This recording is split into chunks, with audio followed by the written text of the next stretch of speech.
ላለ ጥያቄ ነው እኮ ኮመንት ላይ የጠየቅኩት። እሺ ነው ጥያቄው ምንድን ነው? ጥያቄ ነው የጠየቅኩት። የምጠይቀው እሱን ነው። አላህ ተናግሮ ያውቃል ወይ ነው ጥያቄ። ይሄ ስድብ ነው?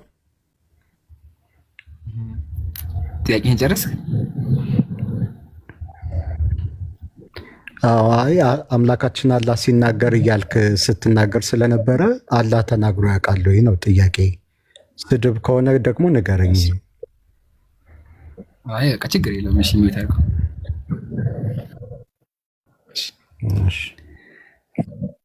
አመሰግናለሁኝ። አልሐምዱሊላህ ወከፋ። አላህ ይናገራል እንዳልከው፣ አዎ አምላካችን አላህ ሱብሓነሁ ወተዓላ መናገር ባህሪው ነው። አምላካችን ይናገራል። ማስረጃ አለን? አዎ ማስረጃ አለን። አምላካችን በተከበረ ቃሉ ላይ ብሎ ይናገራል፣ ወከለመ ላሁ ሙሳ ተክሊማ። አላህ ሙሴን መናገርን አናገር። ማስረጃ ሱረቱ ኒሳ ቁጥር 164 ላይ በማያሸመቀል አማርኛውን ልክፈትላችሁ። አማርኛውን ልክፈተው። ሱረቱ ኒሳ 164 ላይ እናገኘዋለን። ያው ሁላችሁም ተመልከቱ፣ አይን ያለው ይመልከት። ከዛ በኋላ ክርስትና ላይ ደግሞ የክርስቲያኖች አምላክ መንፈስ ቅዱስ ይናገራል ወይስ አይናገርም? እግዚአብሔር ራሱ ካለ ቃሉ መናገር ይችላል ወይስ አይችልም የሚለውን እንመለከታለን ማለት ነው። ሱረቱ ኒሳ እንክፈት። ሱረቱ ኒሳ እሺ፣ እየከፈተ ነው። 164 እንሂድ። ገርችላለሁ። ያወጣው ንግግር የአላህ ነው። አይ ሚዩት አድርጉ። አችልም ያወጣ ስነ ስርዓት ተማር፣ ስነ ስርዓት ተማርሽ ወገኖች። ያያችሁ አይደለ? ክርስቲያኖች ስነ ስርዓት አያውቁም። ጥያቄ ጠይቀሃል፣ መጀመሪያ መልስ አዳምጥና ታወራለህ። ስነ ስርዓት ይኖርሽ ወገኔ። መጀመሪያ ማስረጃ ላቅርብ፣ አልጨረስኩም ማውሮች። ያው ሱረቱ ኒሳ ቁጥር 160 እንደዚህ ይላል። ተመልከቱላችሁም። ኦኬ ነው ያው እዚህ ጋር ዋኸዝ ይሄ ሶሪ ሱረቱ ኒሳ እንዴ ቁጥሩ ትክክል አይደለም እንዴ? ኦኬ 164 ነው ጀማዓ ተመልከቱ። 164 እንደዚህ ይላል። ከዚያም በፊት አለ በአንተ ላይ በእርግጥ የተረክናቸው መልእክተኞች በአንተ ላይ ያልተረክናቸው መልእክተኞች እንደ ላክን አላህም ሙሳን ማናገርን አነጋገረው። አላህ ሙሳን ማነጋገርን አነጋገረው። ስለዚህ አምላካችን ሙሴን አናግሮታል። ሲቀጥል ቁርአን ራሱ የሱ ቃል ነው ማስረጃ። ሱረቱ ተባቁ 9 አምላካችን ምን አለ? ወይን አሐዱ ሚነል ሙሽሪኪን ያስተጃረክ፣ ከሙሽሪኮቹ አንዱ ጥገኝት የሚጠይቅህ የአላህን ቃል ይሰማ ዘንድ አስጠጋዋል። ስለዚህ አምላካችን ሙተከሊም ነው። ከሱም አልፎ ደግሞ አላሁ ሱብሓነሁ ወተዓላ ነብያችን አናግሯቸዋል። ማስረጃን ከፈለጋችሁ ያው ሱረቱ አተውባ ቁጥር 6 ላይ ከአጋሪዎቹ አንዱ ጥገኝት የሚጠይቅ የአላህን ቃል ይሰማ ዘንድ። ስለዚህ ቁርአን ያላህ ቃል ነው። አላህ ቃል በቃ ተከለመ ቢሂ ቃል በቃ አምላካችን የተናገረው የእርሱ ቃል ነው። ስለዚህ አምላክ ተናጋሪ ነው። ጨርሻለሁ። እሺ አሁን ያመጣቸው ጥቅሶች የአላህን ቃል ሊሰማ ዘንድ አስጠጋው የሚለው ራሱ እሱ ንግግር ራሱ የአላህ ነው። እሱ ሁለተኛ ጥያቄ ነው። ወደሱ እንመጣለን። ወደሱ ከመምጣቴ በፊት አንድ ጥያቄ ነው እስካሁን እየጠየቅኩ ያለሁት።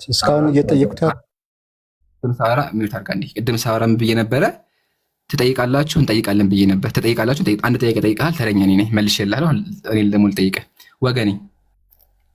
ጠየቅኩኝ እኮ አልመለስክልኝም። አንዴ ለምንድነው ሚውት የምታደርገኝ እየተናገርኩኝ? ጥያቄ አለ በማስረጃ አቅርቤያለሁኝ። እንግዲህ ከዚህ በላይ ካልተቀበልክ ምንም ማድረግ አልችልም። ቃል በቃ አላህ ተናገረ ብሎ አሳይቻለሁኝ። አሁን ጥያቄ ላይ ፈቃደኛ ከሆንክ እኮ አላህ ተናገረ ብለህ ያመጣው የቁርአን ቃል ነው። የቁርአኑ ንግግር የአላህ ለመሆኑ ማስረጃ አለ ወይ ስልህ እራሱ ቁርአኑን ይዘህ መጣ። ቁርአኑን ደግሞ እየተናገረ ያለው መሐመድ ነው። አላህ ለመሆኑ ማስረጃ አለ ወይ? አሁን ጥያቄ አንተ አላህ ይናገራል እንዴ ነው? ያው ቃል በቃል ያው አላህ ሙሳን ማናገር አናገረው። ስለዚህ አላህ እየረበሽክ ነው። አፍህን መዝጋት አልቻልክም። ስለዚህ እኔ ዘጋብሃለሁ ማለት ነው አፍህን። እንደዛ ከሆነ ክርክር ነው የሚሆን። እንግዲህ ደግሞ ዛሬ ክርክር አንፈልግም። ሰዎችን ማስተማር ነው የምፈልገው። ስለዚህ ሚውት አድርገህ ጆሮህን ተጠቀም። እሺ ወገኔ፣ ጆሮህን እንዲሰራ አድርገው። አትደንቁር። እሺ አመሰግናለሁ። ለቃሉ ይቅርታ ግን ጆሮህን አሰራ። እሺ ወገኔ፣ እየሰማኸኝ ከሆነ ጥያቄ ምንድን ነበረ? አላህ ይናገራል እንዲያልከኝ ያው ቃል በቃል አቅርቤልሃለሁ። አላህ ሙሳን ማናገር። ስለዚህ አምላካችን አናገረው ተመልሷል። ሁለተኛ ጥያቄ ደግሞ ይሄ ቃል የአላህ ቃል ለመሆኑ ማስረጃ ብለኸኛል። እሱ ደግሞ ሁለተኛ ጥያቄ ነው፣ መልስልሃለሁ። ግን ወደ ሁለተኛው ከመግባታችን በፊት ተረኛ እኔ ሆንኩ ጥያቄ ላቅርብልህ። የማትመልስ ከሆነ ከዚህ በኋላ አወርድሃለሁ። ይሄ የሚያሳየው ምንድን ነው? ወገኖቻችን ክርስቲያኖች መልስ እንደማይችሉ ነው ማለት ነው። ኢምራን እኮ ሁለተኛ ጥያቄ ቁርአን ጠይቀሃል። ቁርአን ያላህ ቃል ነው ብለህ ያልከው እኮ ነው አይደለም፣ አንተ ነህ ያልከው። የምታወራውን እየረሳ ከሆነ አላውቅም። ስለዚህ ቁርአን ያላህ ቃል ነው ብያለሁ እንዴ መጀመሪያ? አዎ አሁን ቁርአን የነብዩ ቃል ነው ያላህ ቃል አይደለም ማስረጃ አምጣ ብለኸኛል። አሁን አያ የምታወራውን ራሱ ማስታወሳችንም ለእኔ መጀመሪያውን ጥያቄ መጀመሪያ የጠየኩት ጥያቄ አላህ ቆይ አንዴ እኔ እንዳወራ እድል ትሰጠኛለህ? እንዳወራ እድል ትሰጠኛለህ? ኢምራን አንድ አለ። ወአለይኩም ሰላም ሙስሊም ፒኮሎ ሰላም ብያለሁ። እንዴት ነህ ፒኮሎ? እኔ ነው ፒኮሎ ወይ እንዴት ነህ? እንዴት ነህ? ሰላም ነው ፒኮሎ? አለን። ድምፅ ትንሽ ብዙ ጥራት እያዳመጥኩ ነበረ። አይሰማም የኔ ድምፄ? እሺ ይሰማል። ብዙ የሆነ ግን አለ ጥራት ያለው አንተ ጋር ነው የማይሰማ ማለት ነው። እሺ ቀጥል፣ እሰማለሁ ያሉት ኦኬ። መጀመሪያ ስገባ እኮ የጠየቅከው ፒኮሎዬ አላህ ይናገራል ወይ ነው ጥያቄው። ጥያቄው ማለት አላህ ይናገራል ወይስ አይናገርም ነው። አሁን የእሱ ቨርዥን ጥያቄው ምን ብዬ ነው ያልኩት? ኡስታዝ ምን ብለህ አይደለም መጀመሪያ ስጠይቅ እየተደማመጠና ፒኮሎዬ አሁን እንደበሰለ ሰው እናውራ። አሁን መጀመሪያ ስትገባ ጥያቄ አግባብነት ያለው ነው የጠየቁት። ጥያቄ አላህ ይናገራል በማለት የኮሜንት ላይ እንደ ስድብ ታየው። እሺ ይሁን ችግር የለውም አለ። ጠይቅ አላህ ይናገራል የሚለውን ጥያቄ አግባብነት ያለው ጥያቄ ነው አለህና አዎ ይናገራል ብሎ ማስረጃ ሱረቱ ኒሳ ምዕራፍ 4 ቁጥር 164 ላይ ያለውን አላህ ሙሳን ማናገር አናገረው የሚል ጥቅስ ሰጠ። ሲጠቅስልህ ይሄንን የሚናገረው ማን ነው? ይሄንን እንዲህ እያለ የሚያወራው ማን ነው የሚለው ሁለተኛ ጥያቄ አመጣ። ሌላ ጥያቄ ነው። አላህ ይናገራል ወይስ አይናገርም ነው። ከዛ አላህ ነው ቁርአን ደግሞ የአላህ ንግግር ነው ብሎ ሱረቱ ተውባ ምዕራፍ 9 ቁጥር 6 ላይ ያለውን ከአጋሪዎች አንዱ አሳይለም ወይም ጥገኝነት ቢጠይቅ የአላህን ንግግር እስኪሰማ ድረስ አስጠጋው ይላል። ከላሙላህ የአላህ ንግግር ማለት ነው። አሁን የአላህ ንግግር የተባለው የሚሰማው ምንድን ነው ሲባል ቁርአንን ነው። ብዙ ማስረጃዎች ማቅረብ ይቻላል። ይህን ሲልህ አሁንም አላህ ተናግሮ ያውቃሉ፣ ይህንንስ የሚናገረው ማን ነው የሚል ጥያቄ አመጣ ማለት ነው። እና አንድ ጥቅስ ልስጥህና ከዛ በኋላ አንተ ሪፍሌክት ታደርግበታለህ ማለት ነው። ሱረቱ አንቢያ ምዕራፍ 21 ቁጥር 25 ላይ ያወጣልኝ ኢምራን።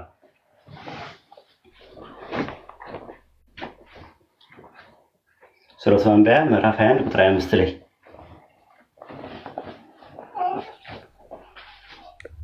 ኡስታዝ ወይ ዳንዴ እንትን ልናገር ትፈቅድልኛለህ? ኖ አይ ቀጥታ መልስ እንድሰጥ ስለፈለኩኝ ነው። አንብበለት አንዴ ኢምራን። አንተ በፊት እነሆ ከእኔ ሌላ አምላክ የለም ተገዙኝ በማለት ወደ እርሱ የምናወርድለት ቢሆን እንጂ ከመልእክተኛ አንድንም አላክንም ይላል። ማነው ይህንን የሚናገረው?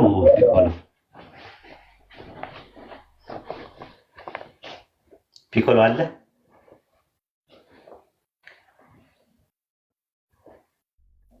ፒኮሎ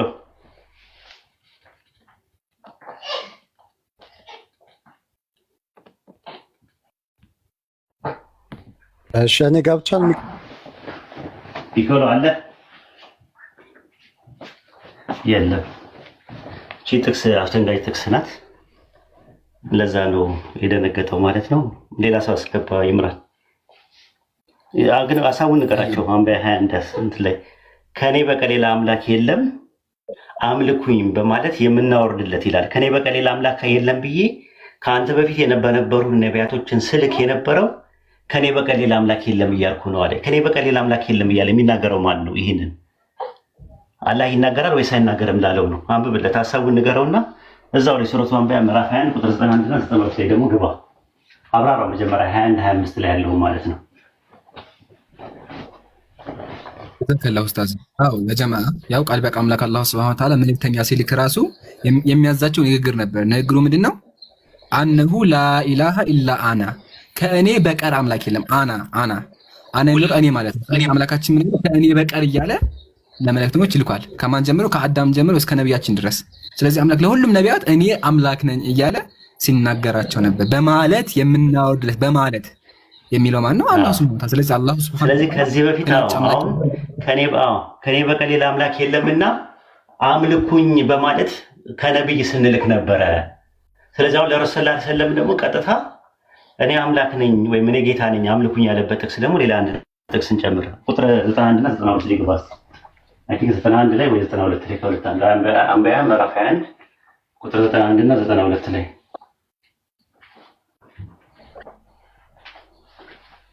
ያ ኢነ ሃዚሂ ኡመቱኩም ኡመተን ዋሂደተን ወአነ ረቡኩም ፈዕቡዱኒ። ይህ ህግጋት አንዲት መንገድ ስትሆን በእርግጥ ሃይማኖታችሁ ነው። ስንት ላይ ነው ያለው? እኔ 92 ላይ እኔ ጌታችሁ ነኝና አምልኩኝ። አማርኛው ተገዙኝ ነው መሰለኝ የሚለው።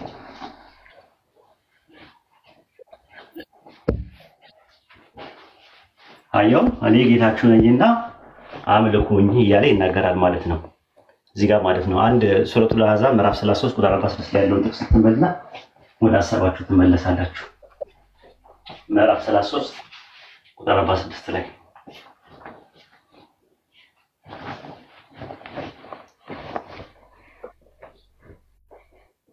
እሺ እንደዚህ ይላል። እሺ ያ አዩሃን ነብይ አንተ ነብይ ሆይ እኛ መስካሪ አብሳሪና አስፈራሪ አድርገን ላክነህ ወደ አላህም በፍቃዱ ጠሪ አብሪ ብርሃን አድርገን ላክነህ ይላል። ላክነህ የሚለው አካል ነው። ከኔ በቀር ሌላ አምላክ የለም አምልኩኝ ብለው ወደ እርሱ ወህይ የምናወርድለት ቢሆን እንጂ ከመልእክተኛ አንድንም አላክንም ያለው ማንነት አሁን ለረሱል ሰለላሁ ዐለይሂ ወሰለም አላቸው አንተ ነብይ ሆይ ብሎ በሁለተኛ መደብ ሲያናገራቸው ታያለህ። ሰከንድ ፐርሰን ላይ ማለት ነው። አንተ ነብይ ሆይ መልእክተኛ አድርገን ላክነህ አስጠንቃቂ አብሳሪ እና ምንድነው የሚለው አብሪ ብርሃን አድርገን ላክነህ። ይሄ እንግዲህ የሚያወራው ማን ነው? አይ አላህን የሚናገረው ግን አላህ የሚናገረው በምንድን ነው ሲባል አላህ የሚናገረው ለነብይ በሶስት አይነት መንገድ እንደሆነ በሱረቱ ፉሲላት ምዕራፍ 41 ቁጥር 51 ላይ ይናገራል ራሱ ማለት ነው። እዛ ላይ ማለት ነው ለአንድ ሰው ከግርዶሽ በስተኋላ ወይም ደግሞ በራእይ ወይም ደግሞ መልእክተኛ መልአክ ልኮ እንጂ በግልጽ በገሃድ ሊያናገረው አይገባም ማለት። አላህ የሚናገርበት ሶስት አይነት መንገድ አለ። ቁርአን የተጠቀመው መላእክቱ ጅብሪልን በመላኩ አማካኝነት የተናገረበት ነው። 114 ሱራዎች በአጠቃላይ በዚህ መልኩ ነው የመጡት። በራእይ ደግሞ ረሱል ሰለላሁ ዐለይሂ ወሰለም ለ6 ወር ያክል በህልም ይታያቸው ነበር። መጨረሻ ላይ ደግሞ ሶስተኛው ደግሞ ከግርዶሽ በስተኋላ ወይም ደግሞ ያለ መልአክም ያለ ራእይም ቀጥታ ደግሞ ሲሆን ደግሞ ረሱል ሰለላሁ ዐለይሂ ወሰለም ለይተር ኢስራ ወል ሚዕራጅ ላይ ሲደርሱ ሙንታሃ ላይ ሲደርሱ 5 ወቅትን ሰላት የተቀበሉት ቀጥታ ያለ አገናኝ ያለ ሜዲተር በዚህ መልኩ ነው ማለት ነው። ስለዚህ ይህን ይመስላል እና አላህ የተናገረበት ብዙ ኤቪደንሶች ማምጣት ያስፈልጋል ማለት ይቻላል ቁርአን ላይ ማለት ነው። አይ ቲንክ መጀመሪያው ላይ ተመቷል እኮ ይምራል ሱረቱ ኒሳ ምዕራፍ 4 ቁጥር 164 ላይ ያለው አላህ ይናገራል ወይ ማንና ናግሮ ያውቃል ብሎ ነው የጠየቀ። መልሱ ምንድነው? አንተ በቀጥታ ያመጣው ሱረቱ ኒሳ ምዕራፍ 4 ቁጥር 164 ላይ አላህ ሙሳን ማናገር አናገረው ብለህ ስትጠይቀው ይሄንን የሚያወራው ማን ነው ይልሃል። እሱ ሌላ ጥያቄ ነው። አሁን አላህ ያናገረው አካል አለ ወይስ የለም ነው ጥያቄው፣ ነጥቡ። ኤቪደንስ ከየት አምጣ ነው ብለህ ጠየቀ። ከቁርአን ነው። ልክ ስታመጣለት ደግሞ ይሄንን እያወራ ያለው ማን ነው አለ። አሁን መሐመድ ነው ሊልህ ነው። ቁርአን ሙሉ ለሙሉ ያለ ቃል ነው፣ ያለ ንግግር ነው። በል እያለ የሚለው መሐመድ ለመሐመድ አይደለም የሚለው እና መቀጠል ትችላላችሁ። ኡስታዝ ሙአዝ ሰላም እያለ ሰላም አለይኩም ወራህመቱላሂ ወበረካቱ ወራህመቱላሂ ወበረካቱ። ኡስታዝ አላህ ይጠብቃችሁ ባላችሁበት።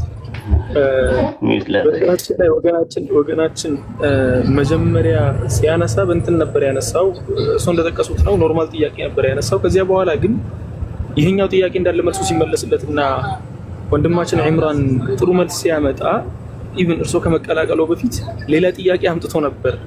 ትዊስት አድርጎታል ጥያቄው ራሱ ማለት ነው። ይህን እኮ ያለው ቁርአን ራሱ ነው። ተግባባን። ቁርአን ራሱ ነው ወደሚል ነው የመጣው። ከምን እንድናመጣ ነበር የፈለገው? ከድርሳናት ነው። አላህ Subhanahu Wa Ta'ala ቁርአን ላይ እንደተናገረና የቁርአን አውራጁ የቁርአን ተናጋሪው ረብል ዒዘቲ ወል ጀላል መሆኑን እሱ ለማወቅ የፈለገው ከመጽሐፍ ቅዱስ ነው ወይስ ከምንድን ነው የሚለው ነገር እንትን ይላል እና ጥያቄውን መልስ ማግኘቱን ሲያውቅ ወደ ሌላ ጥያቄ ለማዞር እየሞከረ ነበር። ሲመለስ መልካም ነው። ያው ካልተመለሰም ደግሞ ማሻአላህ ጥሩ ይዛችኋል። አላህ ይጨምርላችሁ፣ አላህ ይጠብቃችሁ። በጣም ተናፍቃችሁ ነበር ኡስታዝ ወሂድና ወንድሜ ዒምራንም ተናፍቃችሁ ነበር። በነገራችን ላይ ወላሂ ዱዓ ሳደርግላችሁ ነበር ከእናንተ በስተጀርባ ማለት ነው። መካ ነበርኩኝ ትናንትና፣ እዚያ ነበር። ዱዓ ሳደርግላችሁ ነበር። በደንብ ተደርጎላችኋል። አላህ ሱብሓነሁ ወተዓላ መልካሙን ሁሉ ይወፍቃችሁ። እኔንም እንደናንተ ዱዓ በማድረጌ በረካውንም ማግኝ ሰው ያደርገኝ ኢንሻአላህ። ባረከላሁ ፊክ። አሚን አሚን። ኡስታዙና በጣም እንወድህ፣ በጣም እናከብርህ።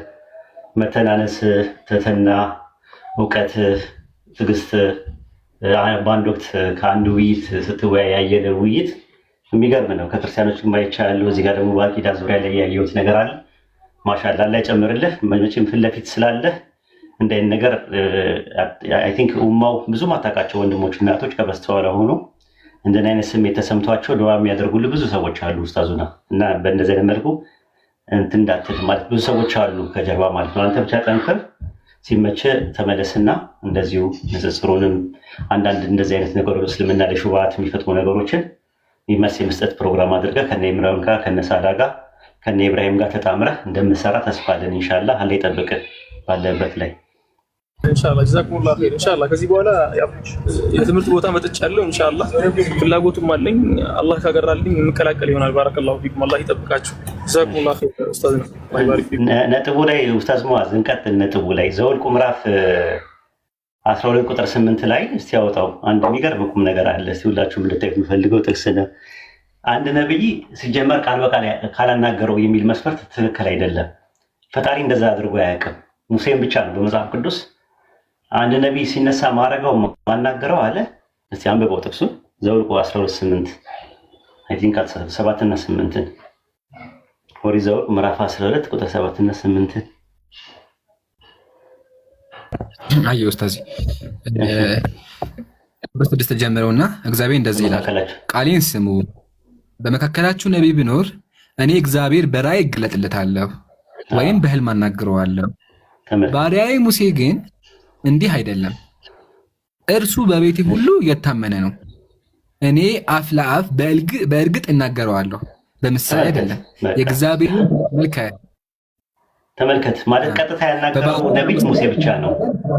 አንድ ነብይ ሳስነሳ በራእይ ወይ ደግሞ በህልም ነው እንጂ ቃል በቃል የሚባል ነገር የለም። ሙሳ አለይሂ ሰላም በፊት የነበረው አብርሃም የምትለው ዘፍጥረት 15:12 በራእይ ነው የሚለው። ቀጥታ ያናገረው ነብይ የለም። ተመልከት፣ ቀጥታ ያናገረው ነብይ የለም። ይሄኛው ግን ስፔሻል ነው አለ ሙሴ የሚባለው እንጂ ቀጥታ ያናገረው ነብይ የለም ነው እያለ ያለው። ይሄ ሙሴ ግን ቀጥታ አፍ ለአፍ ነው ማናገረው፣ ዳይሬክት ያለ እንትን ማለት ነው። መጀመሪያ ሙሴ እኮ ሲመጣ እኮ ሙሴን ሲያናገረው እኔ አብርሃም አምላክ የይስሐቅ አምላክ የያዕቆብ አምላክ ነኝ ብሎ ሲመጣ መልአክ ልኮ ነው በመልአክ ያናገረው። በኋላ ላይ ግን መልአክ መጠቀም አቆመና ዳይሬክት ደግሞ አናገረው። ኦሪትን ሲሰጠው ስትመለከተው ማለት ነው ፊት ለፊት አናገረዋለሁ አለ። ግን እንደዛ አይደለም ማድረግ የነበረው አለ። የሚያደርገው የነበረው በተለያየ አይነት ጎዳና ነበረ። ለአባቶችም በነቢያት ተናግሮ ነው የሚለው ዕብራውያን አንዳንድ ላይ ማለት ነው። ስለዚህ ቀጥታ ለምን አላናገረም የሚል ነገር መስፈርት ልክ አይደለም ከመነሻው ነው። አንድ የመጀመሪያውን ያዝልኝ። አብርሃም ነቢይ ነው፣ ግን አብርሃምን ሲያናገሩ የነበረው በአጠቃላይ በራእይ ነው፣ በህልም ነው። ቀጥታ የሚያናገረው አይደለም። ግን ቁርአን ላይ ሱረቱ ፉሲላት ምዕራፍ 41 ላይ ቁጥር 51 ላይ እንደዛ ነው። በራእይ ወይ በግርዶሽ በስተኋላ ወይ መልእክተኛ መልአክን ልኮ እንጂ በቀጥታ ሊያናገር አይገባውም እናል። ስለዚህ ምንድነው ቀጥታ በገሃድ ሊያናገረው እያየው ያናገረው ነብይ የለም ራሱ ማለት ነውና ሶስቱንም ደግሞ ረሱል ሰለላሁ ዐለይሂ ወሰለም አድርገውታል። በራእይ ለ6 ወር ያክል፣ ከዛ በኋላ ደግሞ 114 ሱራዎችን በመላኩ ጅብሪል አማካኝነት፣ 5 ወቅት ሰላት ደግሞ ለሌሊቱል ኢስራ ወል ሚዕራጅ ላይ ሲድረቱል ሙንተሃ 7 ሰማይ ላይ ሲወጡ ያንን የ5 ወቅት ሰላቶችን ተቀብለዋል። እንዲህ አይደለም ራሱ ማለት እና ይሄ ጥቅስ ይሄ ራሱ ስታንዳርድ መሆን ይችላል፣ መስፈርት መሆን ይችላል ማለት ነው። አንድ ነቢይ ስለመሆኑ ቀጥታ ማናገር መስፈርት ነው ወይ ብላችሁ አዎ ካላችሁ አብርሃምን ፈጣሪ ቀጥታ ያናገረበትን ጥቅስ ነው ብላችሁ አይ ዘፍጥረት 12:15 ላይ በራእይ ነው የሚለው። ራእይ እስቲ ዘፍጥረት 15:1 ናውጣ። ዘፍጥረት 15:1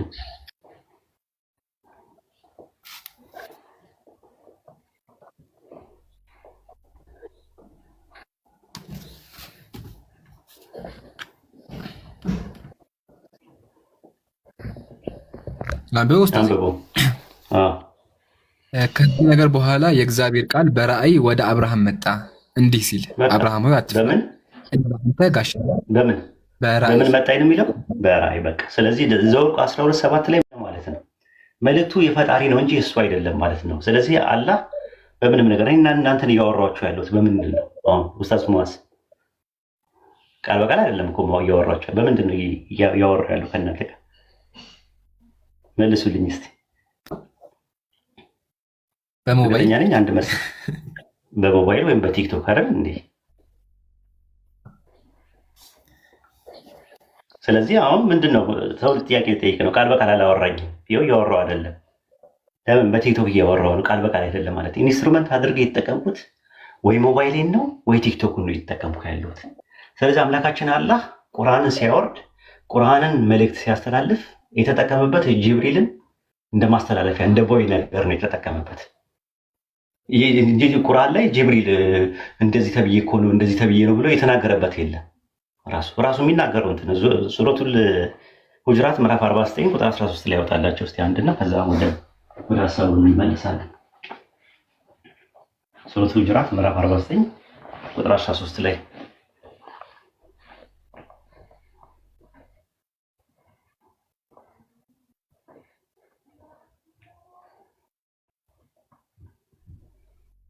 አንብብላችሁ። እሺ ያ ዮሐንስ እናንተ ሰዎች ሆይ እኛ ከወንድና ከሴት ፈጠርናችሁ እንድትዋወቁም ጎሳዎች ነገዶች አደረግናችሁ። አላህ ዘንድ በላጩ በጣም አላህን ፈሪያችሁ ነው። አላህ ግልጽ አዋቂ ውስጥንም አዋቂ ነው ይላል። ይሄ ማንንም ይሄ የሚናገረው ማን ነው? ረሱል ሰለላሁ ዐለይሂ ወሰለም ጅብሪል ቀጥታ ኮኛን ነው እያናገረው ያሉት። ግን በማን አማካኝነት የሚለው ነው ዋናው ፖይንት የሚነሳው። በማን አማካኝነት ነው እያናገረ ያለው ነው ዋናው ፖይንት ትልቁ ነገር። በማን አማካኝነት እየተናገረ ያለው በጅብሪል አለይሂ ሰላም አማካኝነት እያናገረ ያለው ነው ፖይንቱ። ግን እናንተ ሰዎች ከወንድና ከሴት ፈጠርናችሁ ማለት ጅብሪል አይችልም፣ በፍጹም አይችልም ማለት ነው። ስለዚህ እኛን እያናገረን ያለው አላህ ነው። በማን አማካኝነት? በጅብሪል አለይሂ ሰላም አማካኝነት መልእክቱ መጥቶ ማለት ነው። ይሄ ይመስላል። መቀጠል ትችላላችሁ።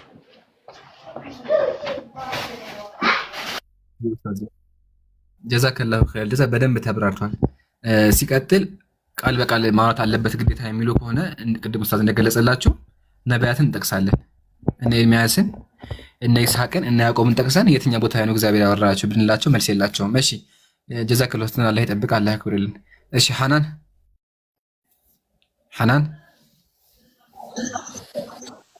አቤት። ሰላም አለይኩም። ወአለይኩም ሰላም ወራህመቱላሂ ወበረካቱ። ሬተሮች ነው ያስቀምጡት እና ጥያቄ አለት ብሎኝ ነው። ጥያቄ አለሽ? አዎ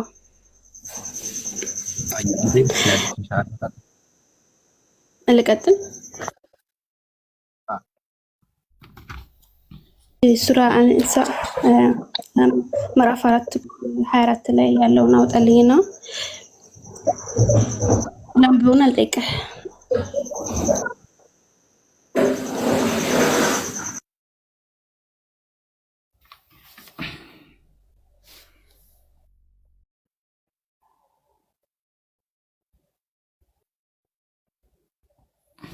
ያው ከፍቼዋለሁ፣ ማንበብ ትችያለሽ። ያ ጀማ ሁላችሁም ተባርጎሽ ባረከላሁ። ቀጥይ። እሺ ከሴቶች በባል ጥብቆች አታነቀንቀው። እጆቻችሁ በምርኮ የያዞቻችሁ ሲቀሩ በእናንተ ላይ እርም ናቸው። ይህ አላህ በእናንተ ላይ ጻፈ። ከዚያች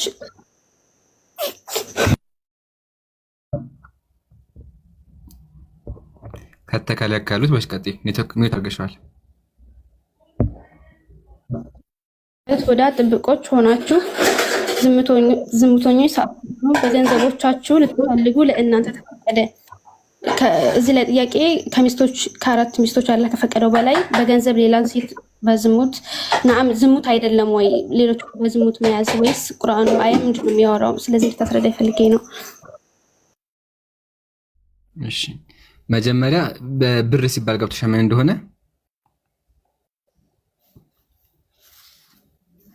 እሺ ዝም ብዬ ላስረዳሽ። በቃ ወከፋ መጀመሪያ ዝሙት በእስልምና አይፈቀድም።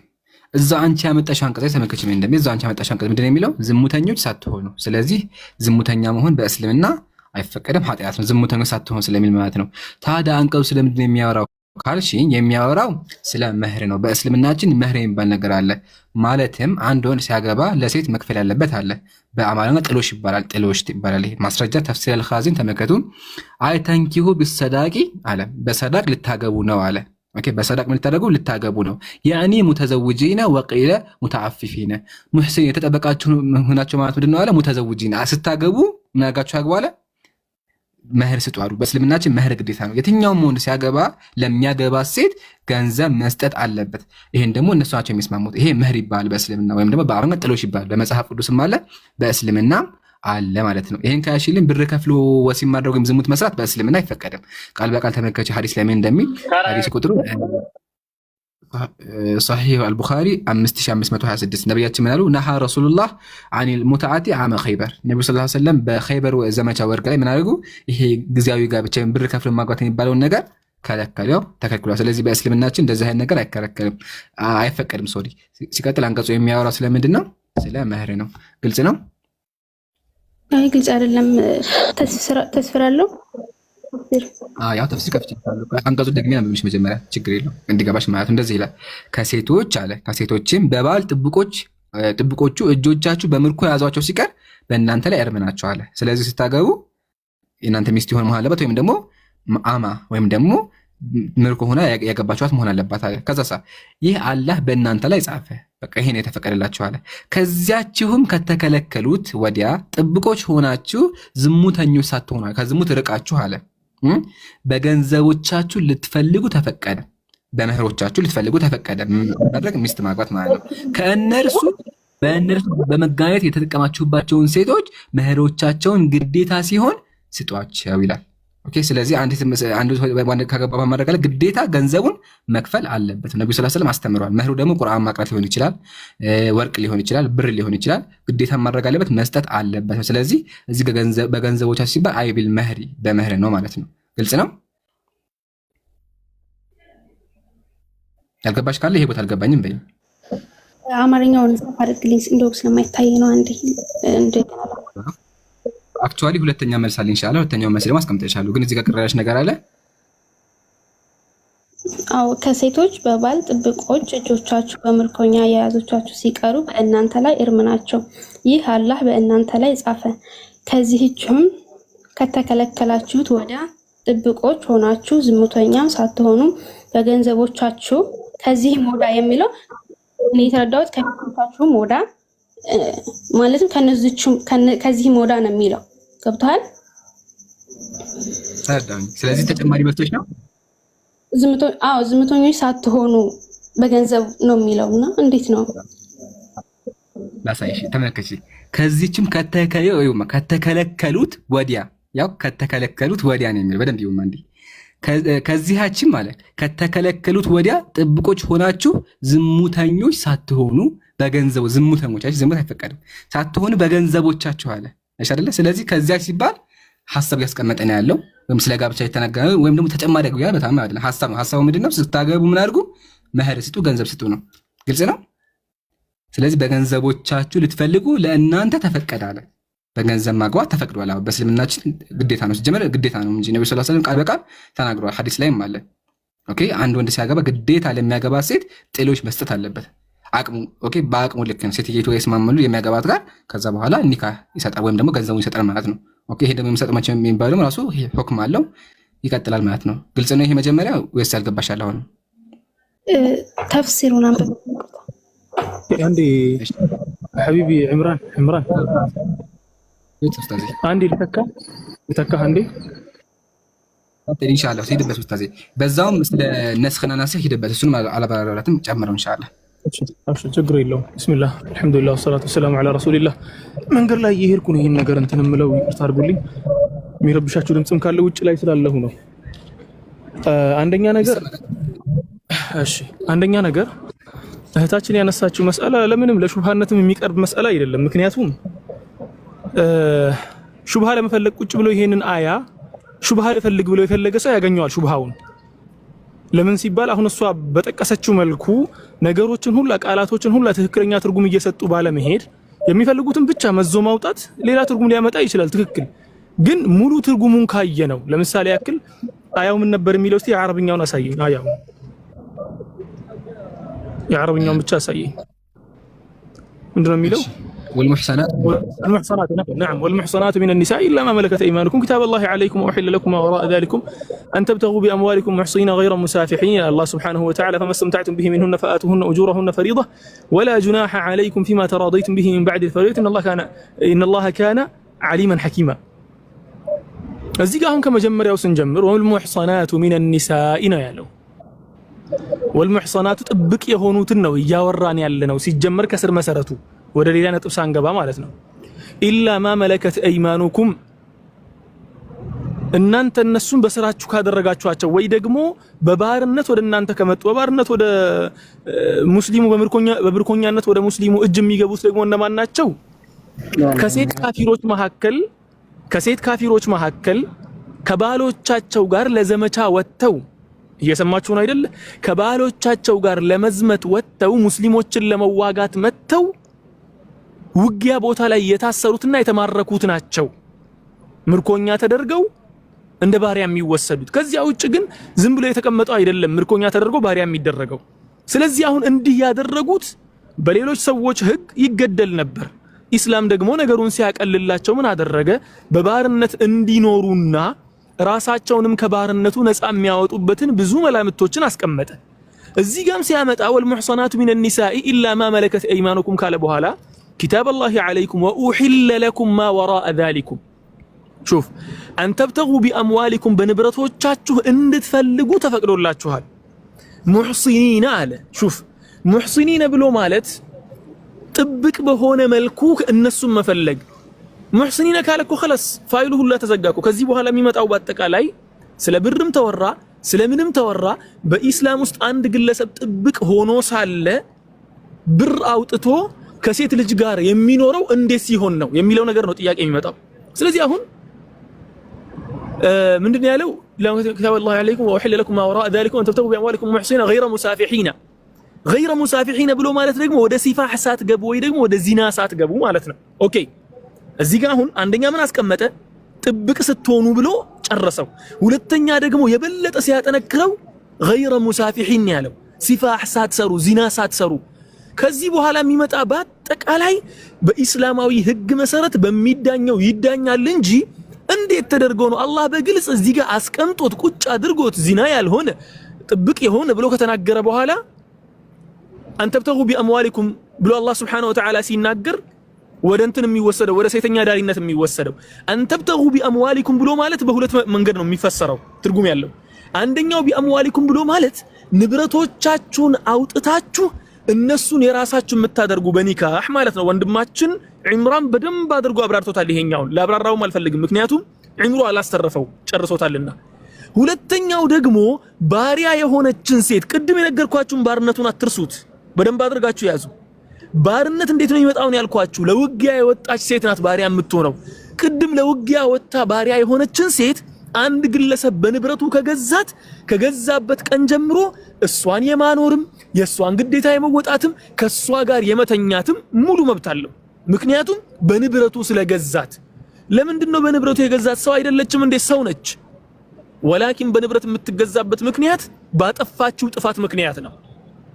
በሌላኛው ደግሞ ያስገድላት ነበር፣ በሌላው ህግ ማለት ነው። ሌሎች ህጎች በዚያ ጊዜ የነበረው የትኛውም የዓለማችን ህግ በጦር ምርኮኛነት የተከሰሰ ሰው ይገደላል እንጂ ምህረት የሚባል ነገር የለም። በኢስላም ግን መጣ ባርነት የሚባለው ከዚያ ውስጥም ራሷን ነፃ የምታወጣበት መንገድ መጣ ማለት ነው። ስለዚህ አሁን እዚህ ጋር ሙሕሲኒን غير مسافحين ብሎ አላህ Subhanahu Wa Ta'ala ሲያስቀምጥ ንብረቱን አውጥቶ ነው በአስተሳሰብም ደረጃ እርግጥ አላህ Subhanahu Wa Ta'ala በግልጽ አስቀምጦታል። ስለዚህ አሁን ያለው ነገር ምንድነው? በንብረት የሚፈልገው ሁለቱ ነው። አንደኛው በጋብቻ የሚሆን የኒካህ ብር ነው፣ ክፍያ ነው። ኒካህ ብቻ አይደለም በነገራችን ላይ እለታዊ የመኖሪያ ብር አስቤዛ መግዣ ማለት ነው። እሱም በንብረታችሁ መፈለግ ከሚለው ውስጥ ነው የሚካተተው ማኖሩ ማለት ነው። ሁለተኛው ደግሞ በባርነት ያሉትን ሴቶችን ገዝቶ የራስ የማድረግ ነው። አሁንስ ገብቶሻል ሐናን?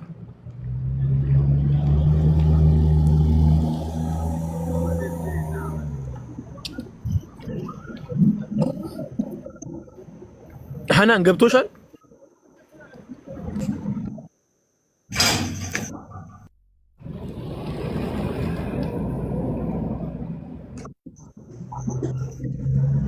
እሺ ባጭሩ አላህ Subhanahu Wa Ta'ala በዚህ አያ ላይ ሲናገር ሐናን መናገር አትችልም መሰለኝ እኔ እንጃ ማይክ እየከፈተች እየዘጋች ነው ያለችው አላህ Subhanahu Wa Ta'ala በዚህ አያ ላይ በደንብ በግልጽ አድርጎ እንዳስቀመጠው አቤት ኢምሩ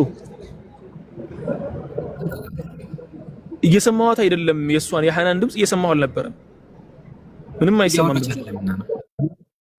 ኦኬ ስለዚህ ያለው ነገር ምንድነው ምንም ከዚና ጋር የሚያገናኘው ነገር የለም በእስላም ደግሞ ሴተኛ ዳሪነት በሚል የተሽሞነሞነ ስም የለው ዝሙት ነው አለቀ በዚያ ነው የሚያልቀው እንጂ በእንትን መልኩ አይደለም የሚቀርበው ማለት ነው ቅድም በነገራችን ላይ ወንድሜ ኢምራን አንድ ያነሳው ነጥብ ነበር ስለ ሙትዓ ጉዳይ አንስተሃል አይደል ኢምሩ ሙትዓ በነገራችን ላይ ሙትዓ ዘዋጅ المتعة ማለት ነው ኢምራን አላብራራውም በደንብ ምክንያቱም ፖይንቱ ስላልሆነ እዚህ ጋር አላብራራውም ትቶታል ግን ትንሽ ነገር ላስጨብጣችሁ ስለ ሙትዓ ጉዳይ ሙትዓ በነገራችን ላይ አሁን ከተነገረው ነጥብ አንፃር ከታየ ላ የሙትዓ ጉዳይ እኮ ከሌላው ትክክለኛ ትዳር እኮ የሚለይበት ምክንያት አንድና አንድ ምክንያት ነው እሱ ምንድነው የጊዜ ገደብ መኖሩ ነው በእስላም ውስጥ አንድ ግለሰብ አንዲትን ሴት ሲያገባት ለዘላለም ብሎ ነው የሚያገባት ተግባባን ጊዜ ገደብ አስቀምጦ አይደለም አላህ Subhanahu Wa Ta'ala ከሷ ጋር ያኖረኝን ያክል ከሷ ጋር እኖራለሁ ብሎ አምኖበት ነው የሚገባበት እንጂ የጊዜ ገደብ አያስቀምጥለትም ለአንድ ወር ለ8 ቀን ለ7 ቀን የሚባል ነገር የለም ኮንትራት የጊዜ እንትን ኮንትራት አይደለም ኮንትራቱ ዘላለማዊ ሆኖ ነው የሚደረገው ለዚያ ነው የሙትዓ ነገር የተለየው እንጂ حتى ሙትዓ ላይ እንኳን ብመጣ ክፍያ ተከፍሎ شهود ኑሮ ወልይ ኑሮ በዚያ መልኩ ነው ሙትዓ የሚደረገው ይሄ የሺዓዎቹን ተዋቸው የሺዓዎቹ አሁን ያመጡት ሙትዓ ይሄ ራሱን የቻለ ዘመናዊ ያድርገው ያመጡት አፕግሬድ ተደርጎ ነው የመጣው በእነሱ እንትን እይታ ደረጃ ማለት ነው ወላኪን የመጀመሪያው ሙትዓ የነበረው መጀመሪያ ላይ የነበረው የሙትዓ ሲስተም ነብያችን ሰለላሁ ዐለይሂ ወሰለም ሙሉ በሙሉ የከለከሉት ምን አይነት ነው ሲባል እኛውን የምናውቀው ትዳር ሆኖ ግን የጊዜ ገደብ አለው ያ የጊዜ ገደቡ ነው ነብያችን ሰለላሁ ዐለይሂ ወሰለም ሙሉ በሙሉ የከለከሉት ማለት ነው ስለዚህ ይሄም ሊታወቅ ይገባል ካሁኑ ሙትዓ ጋር ከወንድምና እህቶቻችን ጋር እንዳይምታታባቸው እንዳይቀላቀልባቸው ማለት ነው ይሄን ያለው ሐናን የምትሰማን ከሆነ ከተረዳሽ ተረድቻለሁ ማለት ካልተረዳሽ ደግሞ ነጥቡን ማንሳት ማለት እዚህ ጋር አልገባኝም የሚለውን ያቺን ያልገባትን ፖይንት እንጂ በደፈናው አይደለማ የሆነ ፖይንት እዚህ ጋር አልገባኝም ጥያቄሽን በግልጽ አስቀምጪ በነገራችን ላይ ማንንም ተክፊር አያደርግም እዚህ ጋር ያልገባሽን ነገር ፖይንቷን አስቀምጪልንና ካወቅን መልሳለን ካላወቅን ደግሞ የሚያውቁትን እንጠይቅበታለን ማለት ነው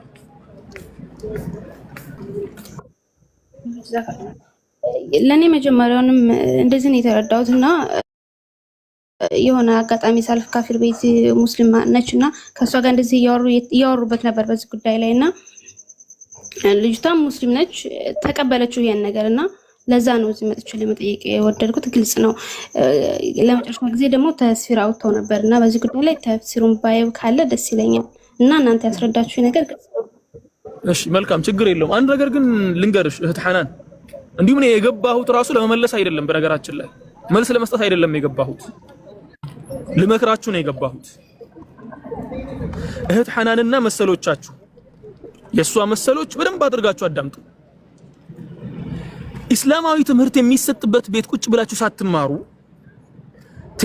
ቴሌግራም ላይ የሚያስተምሩት ወንድም እህቶቻችንን ሳትከታተሉና ከነሱ ሳትማሩ ካፊር ቤት ትሄዱና የሆነ ሹብሃ ሲወረወር ሲጀመር ኢማናችን ደካማ ነው አስተሳሰባችን ገና አልበሰለም በእስላሙ ላይ ያለን ዕውቀት አልበሰለም በዚያ ላይ ደግሞ ነገሮችን የማስተንተን አረብኛን በስርዓት አናውቅም እስላማዊ ትምህርት ላይ የለንበትም ይህ ሁሉ ነገር ተደማምሮ የነፍስያ ፍላጎት ተጨምሮበት በዚያ ላይ ደግሞ ሄደን ከሰዎች ጋር ለመከራከር የካፊሮች ቤት ስንገባ ይጨፍሩብናል እዚያ ቦታ ላይ ደግሞ ኢጎ የምትባል ነገር ትመጣለች ያ ኢጎ ይመጣና ረዚህ ጋማ መሸነፍ የለብሽም ትከራከሪያለሽ ምን ትያለሽ ሰው ፊት አንቺ በማታቂው ነገር አምጥተው ያዋርዱሻል ምክንያቱም አልተረዳሽም ያንን አያ ስትዋረጂ ደግሞ ያንን መዋረዱን ወደ ራስ ከመውሰድና ወደ አላዋቂነትሽ ከማዞር ይልቅ ወደ እስላም ነው የምታስጠጊው ግዴታ ነው ይሄ ኢጎ ስላለብን የሰው ልጅ ስለሆነም ማለት ነው ወደ እስላም እናስጠጋና የኢስላም ችግር አድርገን ያን ነገር እንወስዳለን ግን ችግሩ ማጋ ነው እኔ ጋር ነው ችግሩ ማጋ ነው እህታችን ሐናን ጋር ነው ማጋ ነው ወንድሜ ኢምራን ጋር ነው እስላም ጋር አልነበረም ችግሩ ኢምራን ያን ነገር ካልተማረ ሙዓዝ ያን ነገር ካልተማረ ሄዶ መማር አለበት እንጂ ያንን ነገር እንደ ትክክለኛ አስተሳሰብ አድርጎ ካፊሮች ስለ እስላም የሚነዙትን ወሬ ይዞ መንቀሳቀስ ትልቅ ስህተት ነው የነሱንም አስተሳሰብ የሚያስፋፉት እነማን ናቸው ከተባለ የሙስሊም ልጆች ሆነው ስለ ኢስላም ምንም ነገር ሳይማሩ የኢስላም ቤት ተከፍቶ ትምህርት ሲሰጥ የሉበትም፣ አያዳምጡም፣ አያስችላቸውም። በቃ ትምህርት ሲሰጥ ካፊሩ ቤት ደግሞ ቁጥር አንድ ተሳታፊ እነሱ ናቸው። ትልቅ ስህተት ነው።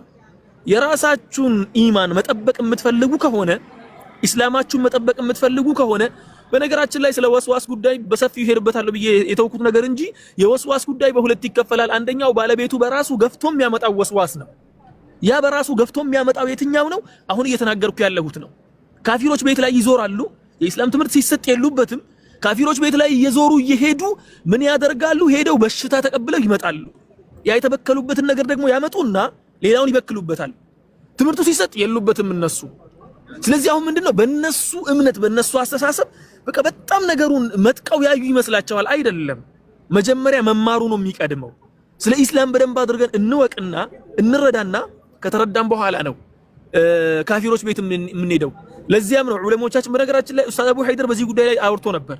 ዑለሞቻችን ሲያስቀምጡ መጽሐፍ ቅዱስን ማንበብ ስለ ኢስላም በደንብ አድርጎ የማያውቅ ግለሰብ ላይ እንደማይቻል ታውቃላችሁ። የሹብሃ መስአላ ተው፣ መሳኢል አሹብሃ የሚባሉትን ተውት። እነሱን አሁን ያነሳሽው ነጥብና መሰሎቹን ተው። መጽሐፍ ቅዱስን እንኳን ለማንበብ አንድ ግለሰብ ስለ ኢስላም ትክክለኛ የሆነ ትምህርት ሊኖረው ይገባል።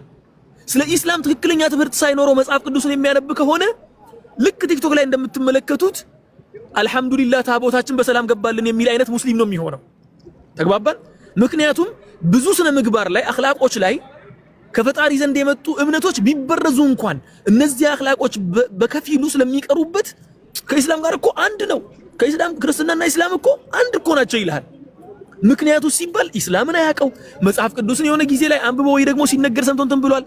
ያ ነገር ውዥንብራችሁን ነው የሚያወጣው። ስለዚህ ፕሊስ ስለ ኢስላም ትምህርት እንጨነቅ። መጀመሪያ ቁጭ ብላችሁ ተማሩ። የካፊር ቤት ላይ እየዞራችሁ በሽታን ተቀብላችሁ ራሳችሁንም ማሳመማችሁ ወንድሞቻችንንም ናላቸውን ከምታዞሩ እነሱ የሚሰጡትን ትምህርት ቁጭ ብላችሁ መጀመሪያ ተማሩላችኋለሁ። እህታችን ሐናን መልእክቱ ያንቺ ብቻ አይደለም። አንቺ ያነሳሽው ጥያቄ ለሁሉም ይጠቅማል ብዬ ያሰብኩት መልእክት ያስቀመጥኩት። ከተቀየምሽኝም በጣም ይቅርታ። ያለው እውነታ ግን ይሄ ነው። መጀመሪያ መስማትና ማዳመጥ መማሩ ይቀድማል። ኢስላማዊ ቤቶችን አዘውትሩ። አላህ የሚሰደብበት ነብያችን የሚሰደቡበት ቤት ድርሽም አትበሉ። እውቀቱ ካላችሁና መከራከር የምትፈልጉ ከሆነ ግን መድረኩ ለእናንተም ክፍት ነው። ይዚያኔ አላሁ አዕለም ወሰለላሁ ወሰለም ዐላ ነብይና ሙሐመድ። ዒምራን ወንድሜ ዒምራን በጣም ረጅም ሰዓት እንደወሰድኩ ይገባኛል። ምክሩን ጣል አድርግ ብዬ ነው። ብዙ ወንድሞችና እህቶች እየተበከሉበት ያሉ ነጥብ እንደሆነ ስላየሁ ነው። ብዙ ቦታ ስላየሁትም ነው። ይቅርታ አድርጉልኝ ካረዘምኩባችሁ። ጀዛከላሁ ኡስታዝና በደንብ መነገርም ያለበት ነበር። ልናገር ነበር በደንብ ገልጸዋል። አላህ ይጠብቅህ ያ ጀማዓ። በደንብ ገልጾላችኋል። ለመጨመሪያ ከአንድ አንቀጽ ጨምራላችሁ ከቁርአን አላሁ ሱብሓነሁ ወተዓላ ይላል ወቀድ ነዘለ ዓለይኩም ፊል ኪታብ በመጽሐፉ ላይ እኮ አወረደላችሁ አለ አን ኢዛ ሰሚዕቱም አያቲላህ የአላህን አንቀጽ በሰማችሁ ጊዜ ዩክፈሩ ቢሃ በሷ እየካዱ ይሄን አንቀጽ አልቀበልም እያሉ በሷ ወይስተህዘው ቢሃ በሷም እየተቀለደ ከሆነ ፈላ ተቅዑዱ ማአሁም እነሱ ጋር አትቀመጡ። የአላህን ቃል እየተሳደቡ የአላህን ቃል እየካዱ እነሱ ጋር አትቀመጡ። ኢነኩም ኢዘን ሚስለሁም አለ አው ከማ ቃል ይሄን የምታደርጉ ከሆነ ደግሞ እናንተ ራሱ እንደማናችሁ እንደነሱ ናችሁ አለ። ስለዚህ ከእንደዚህ አይነት ነገር እንራቅ፣ መባራት የለብንም።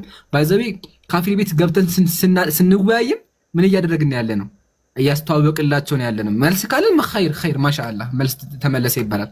ግን መልስ ሳነ ቁርአን ሳነ ገብተን አስተዋወቅላቸው ገብተህ ትደነግጣለህ። አንዷ ገብተህ ትደነግጣለች። ወይኔ እንደዛ አለ አታውቅም እኮ ውሸት እንደሆነ ወደ አታውቅም ምን እንዳመጡላት። ይሄን ሰምታ ከዛ ከስር ያለው አረ ሙስሊሙ ግራ ገባ። ለክርስቲያኑ ራሱ እንቅፋት ትሆናላችሁ። ኦኬ ሙስሊሞች ራሱ እኮ በቃ እንደዚህ ባል ደነገጠች፣ ሰው ራሱ ሙስሊሙ ራሱ ደነገጠች ይባላል። አያችሁ። ስለዚህ ከራሳችሁ አልፋችሁ ሌላ እንቅፋት ሆናችሁ፣ ይሄ ደግሞ ትልቅ ኃጢአት ነውና ከእንደዚህ አይነት ነገር እንጠንቀቅ። ዲናችን እንማር። የማናውቀውን ነገር አናውራ፣ የምናውቀውን ደግሞ ያው ለማስተማር ክፍት መሆን አለበት። ግን ለማስተማር ሲባል የነሱ ቤት እያስተዋወቅን አይደለም። ቲክቶክ ላይ እንደምናውቀው ተወያይ ኡስታዞች አሉ፣ ወንድሞች አሉ። በዛ መንገድ መሆን አለበት ነው። እውነት ንጽጽር ላይ መስራት ከፈለጋችሁ መማር ከፈለጋችሁ ማድረግ ያለባችሁ ተቀምጣችሁ የንጽጽር ወንድሞች ቤት ማዳመጥ ታብታብ ማስተራጨት ነው። እዚህ ተቀምጣችሁ ሳታዳምጡ እዛ ሄዳችሁ የምታዳምጡ ከሆነ አንድ ሹብሃ፣ ሁለት አስተዋወቃችሁ፣ ሶስት ደግሞ ሰዎችንም ግራ ገብታችኋል ነው። ጀዛኩሙላህ ኡስታዝ በደንብ ገልጸዋል። ይሄ ነገር ተሰምሮ መነገር አለበት፣ ሪከርድም ተደርጎ መነገር አለበት ያለው። ጀዛኩሙላህ የሚጨመር ካለ ጨምሩበትና ወገኖቻችን አሉ። ዛሬ ርዕሳችን ምንድነው? ጠይቁን እንጠይቃችሁ እንወያይ። 3 ቃላት ነው። ጠይቁ እንጠይቃችሁ እንወያይ። ስለዚህ የትኛውም ክርስቲያን ካለ አንድ ጥያቄ አለኝ፣ አሁን የሚገባ ከሆነ ማለት ነው። እሱም ጥያቄ ምንድነው? ኢትዮጵያ ላይ ሙስሊሞች ይታረዱ ነበረ፣ ክርስቲያኖች ሙስሊሞች እንደሚያርዷቸው ማስረጃ አለኝና ይሄ ውሸት ነው የሚል ካለ ይግባ፣ እንዲሁም ጥያቄ ያለው ካለ ይግባ። ኢብሮ ሰላም አለይኩም ሐቢቢ። ወአለይኩም ሰላም ወራህመቱላሂ ወበረካቱ። ኢምሩ እንዴት ነህ? ሰላም ናችሁ? ኡስታዝ ሙአዝ፣ ጀማል፣ አሚር፣ ሁላችሁም፣ አሲያ፣ ሐናን እንዴት ናችሁ? አልሐምዱሊላህ ወላሂ በጣም ደህና ነን። አላህ ይባረክ ፊክ ሐቢቢ፣ አላህ ይጠብቅህ ባለህበት። በነገራችን ላይ ኢብሮ ትናገራለህ፣ ችግር የለውም። ከነበርኩበት ሀገር ይዤ የመጣሁት አንድ መጽሐፍ አለ። አንድ መጽሐፍ ብቻ ነው ይዤ የመጣሁት። ሌሎች መጽሐፎች እዛው ትቼ ነው የመጣሁትና ያንን መጽሐፍ እስኪ ላሳያችሁ፣ የማን መጽሐፍ እንደሆነ ማለት ነው ላሳያችሁ። በዚያውም ቤቴን ትጎበኛላችሁ። ኧረ ማሻአላህ። አይ ኡስታዝ ምን አልከኝ? ቀጥል ኢብሮ። እሺ አዎ፣ አይ ማሻአላህ ኢምሩ፣ የዛሬው ርዕስ አሪፍ ነው በለኛ። ማሻአላህ። እና ሰው አይገባም? ጠፋም ይገባል? ሁሉም ይገባል። ሙስሊም ይገባ፣ ክርስቲያን ይገባ። ጥያቄ ያለው ካለ ኮሜንት ላይ 1 ቁጥር ይጻፍ። መልስ ያለው ደግሞ ካለ 2 ቁጥር። እሺ ጥያቄ ያለው 1 ቁጥር። ኢብሮ ወላሂ ልንገርህ፣ እኔ በጣም የደነገጥኩበት ነገር አለ። ወላሂ አንድ የክርስትና መጽሐፍ ሳገኝ ማለት ነው ቃል በቃል የኢትዮጵያ ነገስታት ሙስሊሞችን ለበዓል ብለው እንደሚያርዱ አገኘ ማስረጃ። ለበዓል ብለው በዓል ሲደርስ ለበዓል ማለት እኮ ማለት ኢነ ሰላቲ ወኑሱኪ እንደተባለው ለበዓል ቤታቸው አልደረሱ ነበር። ለጥምቀት መሰለኝ ለጥምቀት ቤታቸው ስላልደረሱ ሙስሊሞችን ሄደው ሸዋ አይ ቲንክ ወሎ መሰለኝ ብቻ አርደው እንደመጡ ቃል በቃል ከክርስትና መጽሐፍ የክርስትና ነገስታት ኢትዮጵያ ላይ ሙስሊሞችን ሲያርዷቸው እንደነበር አግኝቻለሁ ማስረጃ ከራሳቸው መጽሐፍ እና እሱን አሳያለሁ ኢንሻአላህ። ግን ክርስቲያን ካለ አረ እኔማ እንዴ ከባድ ነው። ፕሮፋይል ከይረንም ታንዲ ለማየት እሺ፣ ቶሎ ግቡና እንይበት እስቲኛም ጋይስ ግቡ እስቲ ሰው ልፈልግ። ስምህን እንትን የምትለው አንተ ቆይ ስምህን የመመሰል የምትለው አንተ ስሙ ማን ነው የሚለው ኢብራሂም ቀይሮ ሲመጣ አብርሃም ነው። አብርሃም አይደለም አንተ አብርሃም ሌላ ምን እለዋለሁ? እና ማንሻሎም ልበል ወላሂ ይሄ በጣም የሚያስቀኝ ስም ነበር በክርስትና። ቆይ እነግርሃለሁ በቃ በኋላ። ብቻ ግን ያ ጀማ ክርስቲያኖች ካላችሁ ወላሂ ግቡ። እኔ በጣም ደንግጫለሁኝ። ለምን ኢትዮጵያ ላይ ሁላችንም በኩል የኖርንባት ሀገር እንደሆነ ነበር የምናውቀው፣ ግን ሙስሊሞች እንደሚታረዱ ከመጽሐፋችሁ አግኝተናልና እስኪ ገብታችሁ እዩትም እንወያይበትም። ጥያቄ ካላችሁም ኮሜንት ላይ ጽፉ። ሞዴሬተር ገስት ማኔጅ አድርጉ፣ ኮሜንት ማኔጅ አድርጉ። ታብታብ ደግሞ አትርሱ ወንድሞቼ እህቶቼ። ኡስታዝ ካለ ከመጣ ቀጥል ኡስታዝ። ኡስታዝ ማሰላም አለ መታል አይሻ አልተመቸውም ይሆን ኢንሻአላህ። እሺ አንድ ክርስቲያን አለ እናስገባው እስቲ መልስ ካለው። ማዳንና መዳን በኢስላም ማሻአላህ ኡስታዝ ሙአዝ ቅና ኡስታዝ ቅና እኔ ብላ የኡስታዝ እነኚህን እንኳን እዚያ ትቻቸውን የመጣሁት ይሄ አምልጠኸኛል። ኧረ ኡስታዝ ልክልሃል፣ ወላሂ ልክልሃል። ወይም እኛ ስመጣ እናመጣለን። እኔ ቤት አለኝ ላሳይ። አንድ 4-5 ኢንሻአላህ ስትመጡ ታመጡልኛላችሁ አላህ ካለ። በእኔ ቤት እኮ አሁን በቃ ሳይቼ ሞቻለሁ። በነገራችን ላይ በጣም የምወደው መጽሐፍ ስለሆነ ጉዞዬ ላይ በነበርኩበት ሰዓትም ሳነበውም ነበር፣ ስላልጨረስኩትም ጭምር ነው። ሌሎቹን በከፊሉ አገባድጃቸዋለሁ። 2 መጽሐፎች ነበሩኝ። ለዚያም ነው እንትን ያልኩት እና በጣም የምወደው መጽሐፍ ነው። ያው ኡስታዝ ወሒድ በሌለበት መሆኑ ደግሞ ደስ ብሎኛል፣ ያሳየኋችሁ ማለት ነው። የኡስታዝ ወሒድ መጽሐፎች ወላሂ የእውቀት ክምችቶች ናቸው፣ የእውቀት ስብስብ ናቸው። መጠቀም የምትፈልጉ ወንድምና እህቶች የእሳቸውን መጽሐፍ አንብቡ፣ ትጠቀማላችሁ በጣም ማለት ነው። ያኔ ያለው ባረከላሁ ፊኩም። ወያክ ኡስታዝ ወላሂ ሀቅ ነው።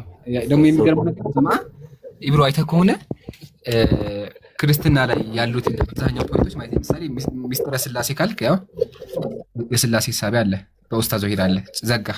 እሺ ስለ ኢየሱስ ያው ኢየሱስ የባህሪ አምላክ ነው ዘጋ። እሺ ኢየሱስ ምንድነው ካልክ ደግሞ ያው የኢየሱስ ምንነትና ማንነት ዘጋ። ከዛ ኢየሱስ ተሰቀለ አልተሰቀለም? ያው አልተሰቀለም፣ ባገበት አልሰቀሉትም። እሺ ነብዩ መሐመድ ከጊዜ በኋላ የመጡ ነብይ ናቸው? የተደበቀው ነብዩ መሐመድ ነበሩ በነቢያት መጽሐፍ ላይ። እሺ እስልምና ስለ ድህነት አይሰብክም? ይሰብካል። ያው ቁርአን ይጋጫል አይጋጭም ምንም አለ ግን የለም መጽሐፉና ነውና ወላሂ አጅብ ነው የምትል ያው ኢብሮ ታውቀዋለህ። ግን ሁላችሁም አጅብ ነው የምትሉት የኡስታዝ መጽሐፍ ለእያንዳንዱ ነገር የሚያብራራበት መንገድ ጥሩ ነው። የሌላችሁ ካላችሁ እንግዲህ ግዙ። ቀጥል ኢብሮ። ኢንሻአላህ ከሁሉ በላይ መጽሐፍ የወደድኩት የትኛው እንደሆነ ታውቃለህ? የኢየሱስ ምንነትና ማንነት። ወላሂ በጣም ያበደ መጽሐፍ ማለት ነው። በጣም ሰው የሚወደው መጽሐፍ ነው። እኔ በጣም የምወደው መጽሐፍ የኢየሱስ ምንነትና ማንነት። ማሻአላህ አላህ ይጠብቀው፣ አላህ ጀዛውን በጀነት ይክፈለው ኢንሻአላህ።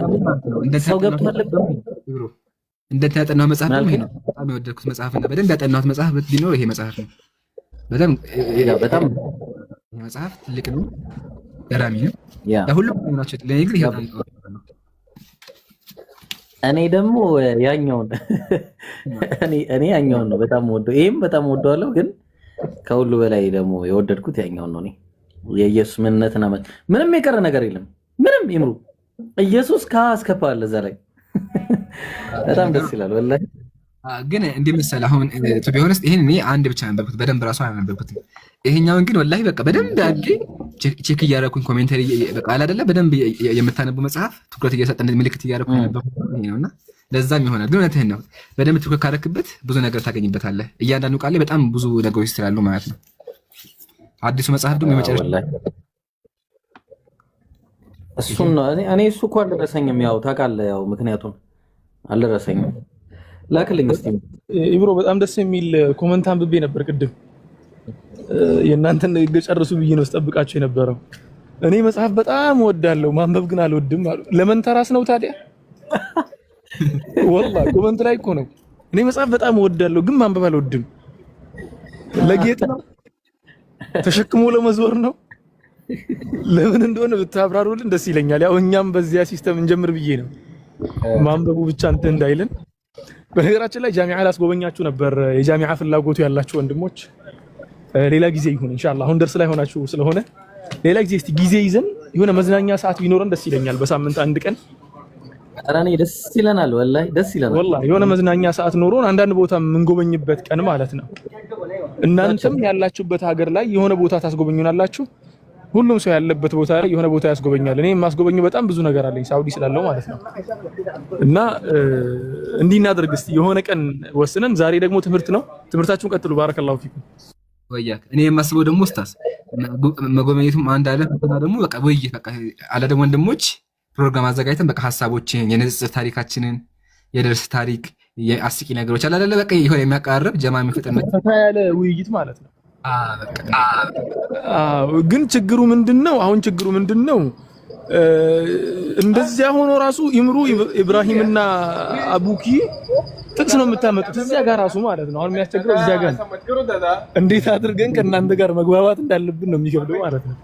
ምክንያቱም ቆሮንቶስ ምናምን አንድ ቁጥር 12 ክፈት ምናምን እያላችሁ ውይይቱን ካላበላሻችሁብን ኢንሻአላሁ ተዓላ እስቲ ወደፊት ፕላን አድርጉልንና ኢንሻአላህ እንትን የምንለው ይሆናል። ፕሮግራም አድርገን የምንገባበት ይሆናል። በየሳምንቱ አሁን ለምሳሌ እረፍት የሚሆነን ቀን ቅዳሜ አሁን ለምሳሌ ያ ፕሮግራም ይሆናል ኢንሻአላህ።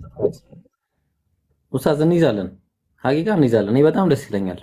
የባለፈው ራሱ እንዴት ደስ እንደሚል እኔ አዛኑ መስማቴ በራሱ እንኳን አይደለም ጉብኝቱ በጣም ያበደ ነበር። እሺ ኢንሻአላህ ይሄ ልጅ ይቅርታ አፎን ኡስታዝ ማውራት ከፈለክ ቀጥል። ቀጥሉ እየሰማሁ ነው። ኢምሩ ቻንዴ ገብቷል። ምን ትላለህ? ማሻአላህ ስሙ ራሱ ገራሚ ነው። ቻንዴ አለይኩም ወራህመቱላህ። ወአለይኩም ሰላም። እኔማ ክርስቲያን መስለኝ አዎ፣ ግን ማየት ስለጓጓሁ ነበርና ዝም ብዬ ገብቼ ትንሽ አወዛገብኳችሁ መሰል። አፍዋን። አረ ችግር የለውም ሀቢቢ። አሁን አየኸው? የትኛው መጽሐፍ ነበር ማየት የፈለግከው? አንተ ልታሳይ የቀረብከውን ማለት አሁን ያቀረብከውን ለጥያቄ ያቀረብከውን። እሱ ለኛ አይደለም ለክርስቲያን ነው። ቆይ እሱማ ሰርፕራይዝ አታጓጓ። ቻው ሁላችንም። አዲሶች ስለሆነ አሁን ጥያቄ ካለ ይቅርታ፣ አንድ ጊዜ መጽሐፉን እንዴት እንደማገኝ ለኡስታዝ ሙዓዝ መጠየቅ ፈልጌ ነበር። ክፍለ ሀገር ነውና ነው የምኖረው። መጽሐፎች የትኛው እንዴት ማግኘት እንችላለን? እነሱ ናቸው የሚቀርቡት እና ኢምራን ናቸው የሚቀርቡት ለመጽሐፉ። እኔ ራሱ በጊዜው ነው የደረሰኝ። በውስጥ ቻንድዬ በውስጥ አናግረን እሺ፣ ሰዓት ስለሌለን አንዴ ቶሎ ተፍተፍ እያለን እንትን አታርጉ ያ ጀማ። እሺ ያው ስትመጡ አሁን ከዚህ በኋላ የምትመጡት ጥያቄ ለመጠየቅ ብቻ ወይ ደግሞ ለመጠየቅ እና ሰርፕራይዙን ለማየት ደግሞ ክርስቲያን ሆኖ ሰርፕራይዝ ማየት የሚፈልግ ካለ መግባት ይችላል። እና እንደዛ ነው ኢንሻአላህ። ሰርፕራይዙም ደግሞ የኢትዮጵያ ነገስታት የእናንተ ክርስቲያኖች ማለት ነው። ክርስቲያኖች የክርስቲያን ነገስታት በኢትዮጵያ ምድር በዛሁን በኖርባት ምድር ከመቶ ዓመት ራሱ አይሞላም ከሱ በፊት ሙስሊሞችን ለበዓል ያርዷቸው ነበር። ለበዓል ቀን ሙስሊሞችን ያርዳሉ። ሙስሊም እያመጡ እስላም እያሉ ያርዷቸው ነበር። ይሄ ነው ማስረጃ። ከራሳችሁ መጽሐፍ አግኝተናል። ከራሳችሁ መጽሐፍ ከገዛ መጽሐፋችሁ አግኝተናል። እናሳያችኋለን። ግን መጀመሪያ ግቡ። ማስረጃ ላባክን። ኢምራን ስትቆፍር ነው እንደምታድረው። ቁምራን ዋሻ ውስጥ ነው እንደምታድረው። እሺ ተቀጥል። ለማንኛውም ሰው ገብቷል። አስተናግድ ማስተርማ ጴንጤ የሚሆነው ማስተር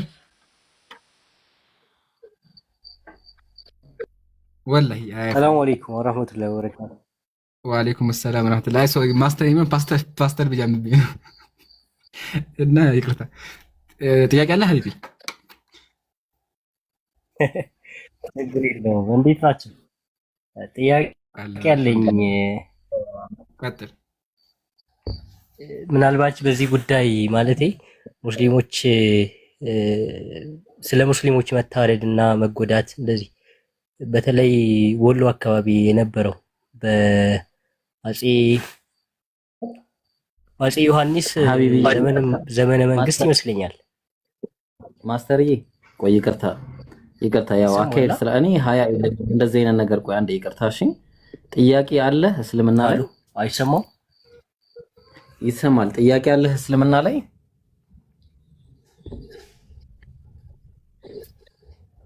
ይሰማል? አይሰማም? እስልምና ላይ ጥያቄ አለ? እሺ አይሰማም ወንድማችን፣ በኋላ አስተካክለና እሺ ሌላ ሰው እናስገባ። ኢብሮ ድምጽ ይሰማል? እኔን ከተሰማ ጋስት አስገባ። እሺ ጋስት እየሰራልኝ አይደለም።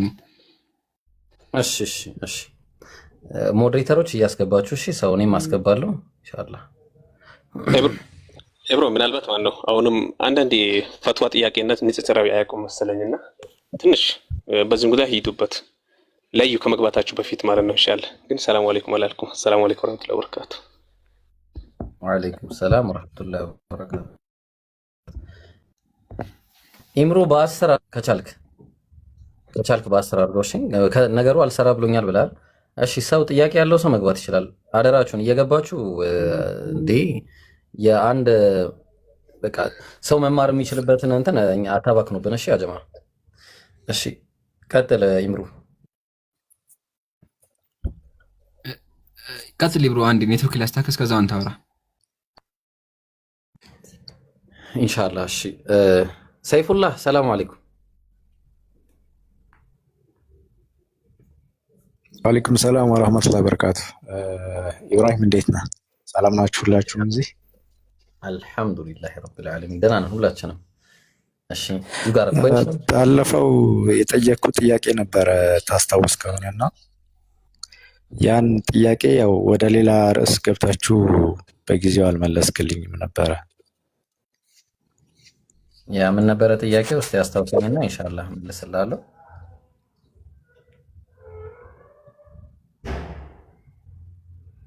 ጥያቄው ምን ነበረ? መርሐባ። የኔ ጥያቄ ምንድነው? ኢየሱስ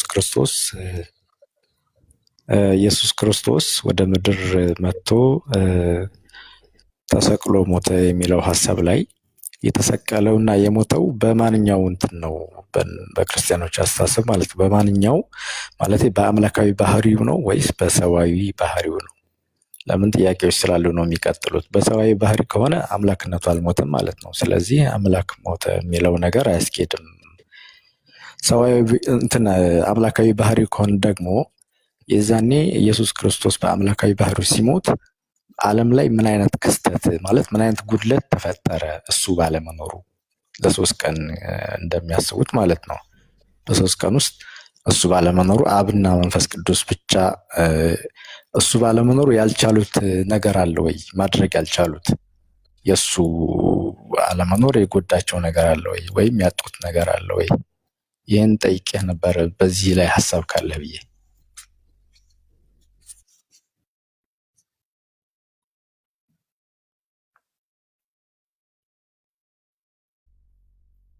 ቅዱሱ ከሆነ ኢየሱስ ተሰቅሏል ይላል። የተሰቀለውም ሰው ነው የሚለው።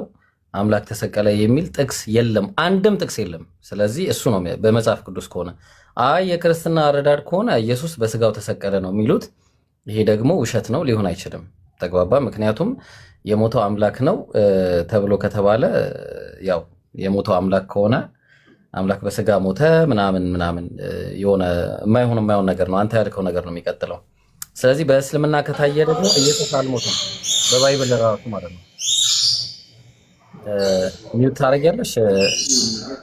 አረ የሚውት ያለ አረ ሚውት። እሺ በእስልምና አካሄድ ከሆነ ደግሞ ባይብሉን እያየን በእስልምና አካሄድ እንሂድ ከተባለ ደግሞ ኢየሱስ በቁርአኑም አልተሰቀለም በባይብሉም አልተሰቀለም፣ እንሞግታለን ማለት ነው። ስለዚህ ይሄ እነሱ የሚጠየቁት ጥያቄ ስለሆነ ሰይፉላህዬ እነሱን እንጠይቃለን ማለት ነው ኢንሻአላህ። አይመስልም? አሁን ከኛ ጋር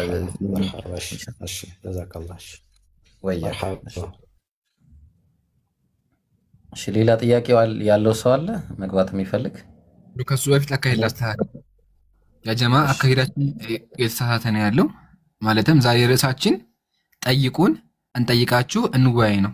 ኦኬ፣ ሐሳቡ ይሄ ነው። ጠይቁን፣ ሙስሊሞች መጠየቅ ትችላላችሁ ስለ እስልምና ሙስሊሞች፣ ክርስቲያኖች ደግሞ እንዲሁ ስለ እስልምና፣ እኛ ደግሞ ስለ ክርስትና። ይሄ ነው በቃ። ስለዚህ ሙስሊም ወንድሞች የገብታችሁ ስለ ክርስትና ጠይቁ። እኛ ክርስቲያኖች አይደለም ሙስሊሞች ነን። ሐሳብ ከሆነ ደግሞ ኢንሻአላህ ሌላ ጊዜ መጣችሁ ተጠይቋቸዋላችሁ። እሺ፣ እንዲሁም ክርስቲያኖች ደግሞ መልስ ካላችሁ ግቡ ባካችሁ። ዛሬ በጣም ጓጉቻለሁኝ። ለምን ካላችሁኝ በመጽሐፋችሁ ላይ ሙስሊሞችን ታርዱ ነበር በኢትዮጵያ ላይ አሁን ባለንበት በኢትዮጵያ ላይ ራሱ ሙስሊሞችን ስታርዱ ኖራችኋል። ለበዓል ለጥምቀት ላይ ታርዱ ነበር ሙስሊሞች። ማስረጃ አለኝ። ዋሽታል የክርስቲያን ካለ ገብቶ ይሞግተኝ። ይሄ ነው ሐሳቤ። ጥያቄ ያለው ካለ ሙስሊም ወንድሞቼም እንዲሁም ክርስቲያን ወገኖቼ 1 ቁጥር ጻፉ። ክርስቲያን ደግሞ ሆኖ መልስ ያለው ካለ 2 ቁጥር ይጻፍ። ኢብሮ ድምጼ በደምብ ተሰምቷል?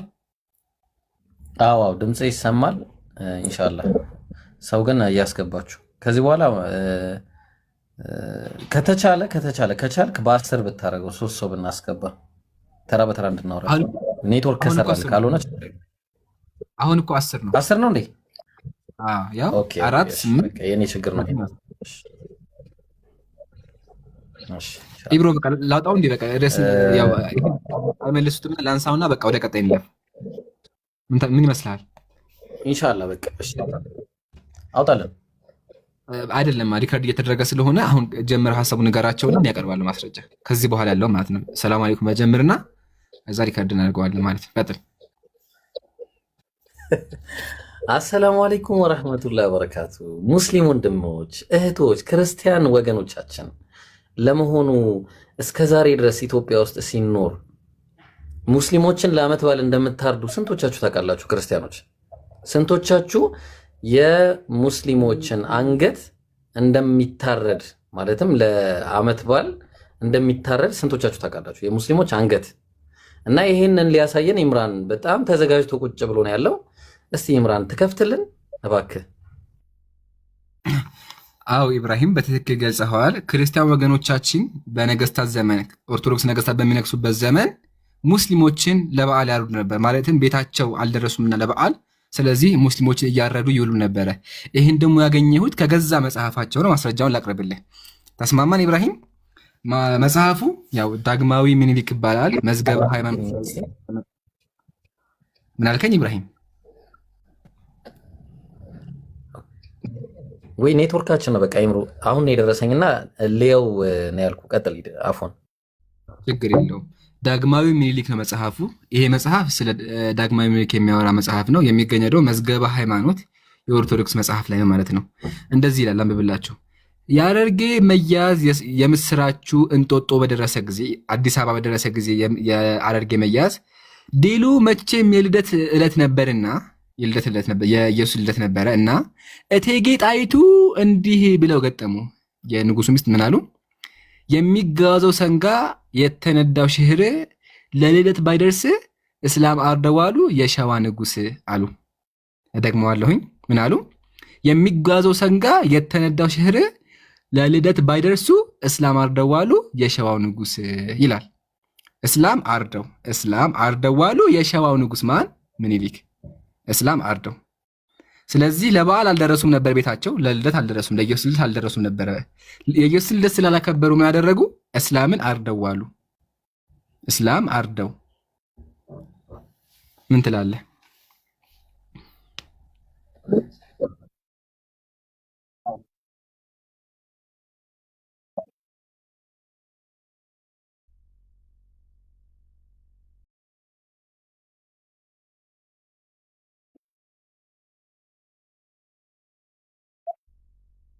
ትክክል። የኢየሱስ ልደት ለማክበር ቤታቸው ስላልደረሱ እስላሞችን ሲያርዱ ዋሉ። የሸዋ ንጉስ፣ ኦርቶዶክሱ ንጉስ ማለት ነው።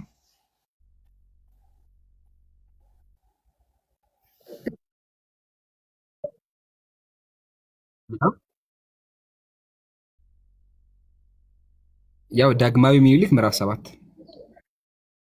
ሙሉ መጽሐፉን ከፈለጋችሁ ላሳያችሁ። ዳግማዊ ምኒልክ ምዕራፍ 7 ማለት ያው መጽሐፉ የሚገኘው ከአፑ ጀምሬ ላሳያችሁ መዝገበ ሃይማኖት ላይ ነው የምናገኘው። መዝገበ ሃይማኖት ላይ ቃል በቃል ያስቀምጠዋል። ይሄ መጽሐፍ የሚታተመው በቤተክርስቲያን ነው። የቤተክርስቲያን ታሪክ የነገስታታችሁ ለምን ነገስታቶች ባይዘው የሚቀበሉት ቤተክርስቲያን ውስጥ አሁን ድረስ ራሱ አይሾ ስፒድ ካስታወሳችሁ ኢትዮጵያ መጡ ሂዶ መቃብራቸውን ጎብኝቷል። ቤተክርስቲያን ውስጥ የተቀበሉ ሰውየው የኢትዮጵያ ንጉስ ናቸው። ስለዚህ ያጀማ አንዳያችሁ ደመኞቹ አራጆቹ ሙስሊሞች ሳይሆኑ ክርስቲያኖች ናቸው። ሙስሊሞቹ ታራጅ ነበር፣ ይታረዱ ነበረ በኢትዮጵያ ነገስታት።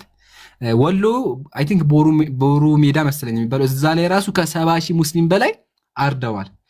ያልቻሉትን ደግሞ የክርስቲያን ስጋ እንዲበላ እያደረጉ ሃይማኖታቸውን አስቀይረዋቸዋል። ይሄን ያደረጉት የኦርቶዶክስ ነገስታት ናቸው። ማስረጃም ደግሞ ከገዛ መጽሐፋቸው አሳይተናል። ያላያችሁ ደግሜ ላንብብላችሁና አቆማለሁኝ። ተመልከቱ። ተናጋሪ እቴጌ ጣይቱ ናት። ምን አሉ? የሚጓዘው ሰንጋ የተነዳው ሽህር ለልደት ባይደርስ እስላም አርዶ ባለ የሸዋው ንጉስ። ስለዚህ የሸዋው ንጉስ ምኒልክ ምን አርጎ አለ? እስላም አርዶ ለመቼ? ለኢየሱስ ልደት፣ ለልደት ባይደርስ። ስለዚህ ለኢየሱስ ልደት ቤቱ ስላልገባ አዲስ አበባ ስላልገባ እንግዲህ ጣይቱ የነገሰችው የዛን ጊዜ እንጦጦ ነበር፣ እዚህ ማለት ነው። አዲስ አበባ እዚህ አውቃችኋል፣ ሽሮ ሜዳ ማለት ነው፣ ከሽሮ ሜዳ በላይ እና እዛ ቤታቸው ስላልደረሱ በበዓላቸው ቀን የኢየሱስ ልደት ቀን ሙስሊሞችን እያረዱ አሉ። አያቸው የኢየሱስ ልደት ለማክበር። ስለዚህ ክርስቲያን ወገኖቻችን የአምላካቸውን ልደት ለማክበር ሲሉ ሙስሊሞቻችን ሲያርዷቸው ነበረ። እንዲሁም በተግባር 70 ሺህ ሙስሊም የታረደበት ታሪክ እንዳለ የታሪክ መጽሐፍትን ማንበብና መዘከር እንችላለን ማለት ነው። ይሄ በጣም የሚያም ታሪክ ነው፣ ግን የተፈጸመ ታሪክ ነው። የተፈጸመው ነው በኢትዮጵያ ኦርቶዶክስ ተዋሕዶ ቤተክርስቲያን ነገስታት የሙስሊም አማኝ ተከታዮች ላይ ነው ማለት ነው። እና ያሳዝናል። ስለዚህ ከዚህ በኋላ አራጆቹ በታሪክ ስታርዱ የነበራችሁት እናንተ ናችሁ እንጂ እኛ አይደለንም። እኛ ስንታረድ ነበር የነበረው። በየትኛውም ሂዱ፣ በአፄ ዮሐንስ ሂዱ፣ በአፄ ምኒልክ ሂዱ፣ ትግራይ ላይ ሂዱ፣ አማራ ላይ ሂዱ፣ ኦሮሞ የፈለጋችሁት ክልል ሂዱ፣ ሲታረዱ የነበሩት የሙስሊም እህቶች ወንድሞች ናቸው እንጂ እነሱ ሲያርዱ አልነበረም። ማስረጃም ደግሞ በሚያሳዝን ሁኔታ ከታሪክ አይደለም የሆነ ከሙስሊም መጽሐፍ አይደለም ከገዛ መጽሐፋችሁ ቃል በቃል ነገስታቶቻችሁ ቃል በቃል ለኢየሱስ ልደት እስላም አርደዋሉ እያሉ ሲገጥሙ ነበር። ስለዚህ እንዳውም ተግባራቸውን ከማፈር ይልቅ በግጥም አስቀመጡ። ኢብራሂም ይሄ ንቀት አይደለም? በአላህ ሰው በድብቅ ይገላል። በድብቅ ቢያርዱን ችግር የለውም፣ በቃ ተደብቀው ነው ትላለህ። በቃ ግን ያረዱትን ደግሞ በግጥም ገጠመች። በግጥም ምን እያች ገጠመች? ደግሜ አነባዋለሁ ለመጨረሻ ጊዜ ስማ በደንብ። የሚጓዘው ሰንጋ እንግዲህ እጇ እንደዚህ ያደረገች የሚሆነው እንደ እንትኖቹ ከበሩ የተመታለት እንደ ቤተክርስቲያን ማለት ነው። የሚጓዘው ሰንጋ የሚለው ሽህር እስላም አርደዋሉ የሸዋው ንጉስ ብላ ስገጥም ነበረ ማለት ነው። እቴጌ ጣይቱ የንጉስ ሚስት የኦርቶዶክስ ተከታይቱ የኦርቶዶክስ ንጉሶቹ። ስለዚህ ሲያርዱን የነበሩት እነሱ ናቸው። ይሄ ደግሞ ሳያፍሩ መጽሐፋቸው ላይ ጽፈውታል። ሳያፍሩ መጽሐፋቸው አስቀምጠውታል። አሁን ያነበብኩት ይሄንን ያው የሚመልስ ክርስቲያን ስለሌለ መጽሐፉን እንዲያይ ነው። ኢብራሂም በደንብ ሂድበት ወንድሞቼ፣ አቡኪ መጥቷል። በደንብ ሂዱበትና ከዛ እንቀጥላለን። አንዴ ኢምሩ መውጣት አለብኝ። ከመውጣቴ በፊት ግን የዛሬው ከኢትዮጵያ ጋር ብቻ ነው የሚያያዘው ወይስ አጠቃላይ ዓለም ላይ ያሉትን ክርስቲያኖችን ይመለከታል? ምክንያቱም አጠቃላይ ክርስቲያኖችን የሚመለከት ነጥብ ከሆነ አንድ ነጥብ ብቻ ጣል አድርጌ ልውጣ ብዬ ነው።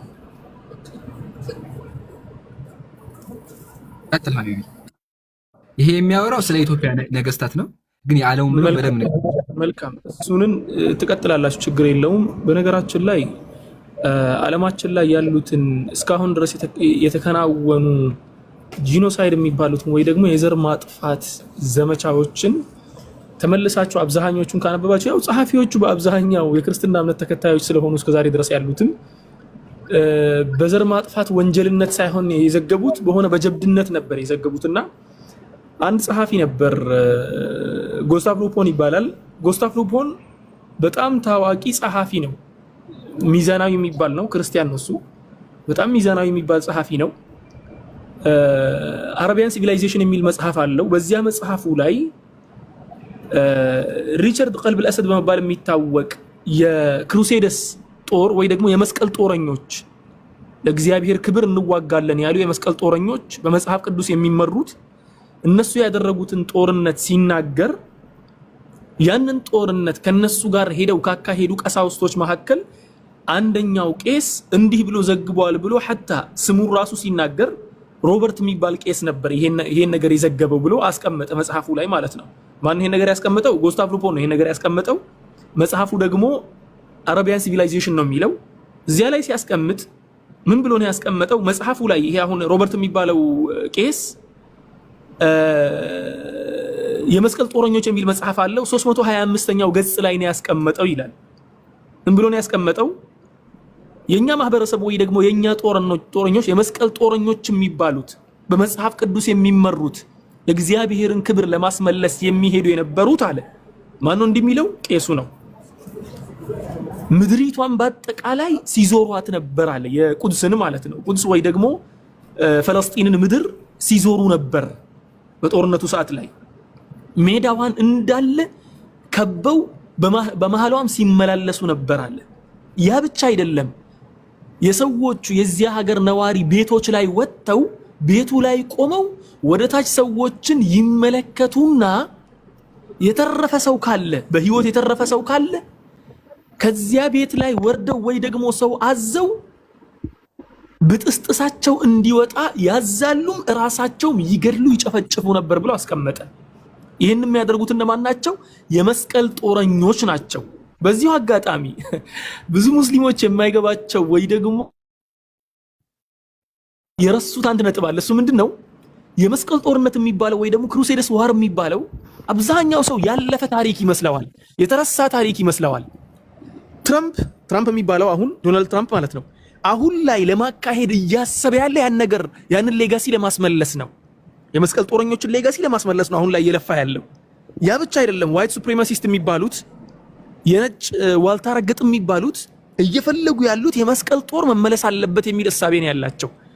እነሱ አሁን ለመመለስ እየለፉ ያሉት የመስቀል ጦር የሚባለው አሁን እንደነገርኳችሁ የነሱ ትልቁ ቄስ ሮበርት የሚባለው የመስቀል ጦረኞች የሚለው መጽሐፉ 325ኛው ገጽ ላይ በግልጽ እንዳስቀመጠው ምድሪቷ ላይ ይዞሩ ነበር። የመስቀል ጦር በሚካሄድበት ሜዳ ላይ እየዞሩ ቤት ላይ ወጥተው ከቤት ላይ ሰዎችን እየፈለጉ ይገድሉ ነበር። ሲገድሉ ደግሞ አለ መግደል ብቻ አይደለም ያርዱ ነበር ነው ያለው።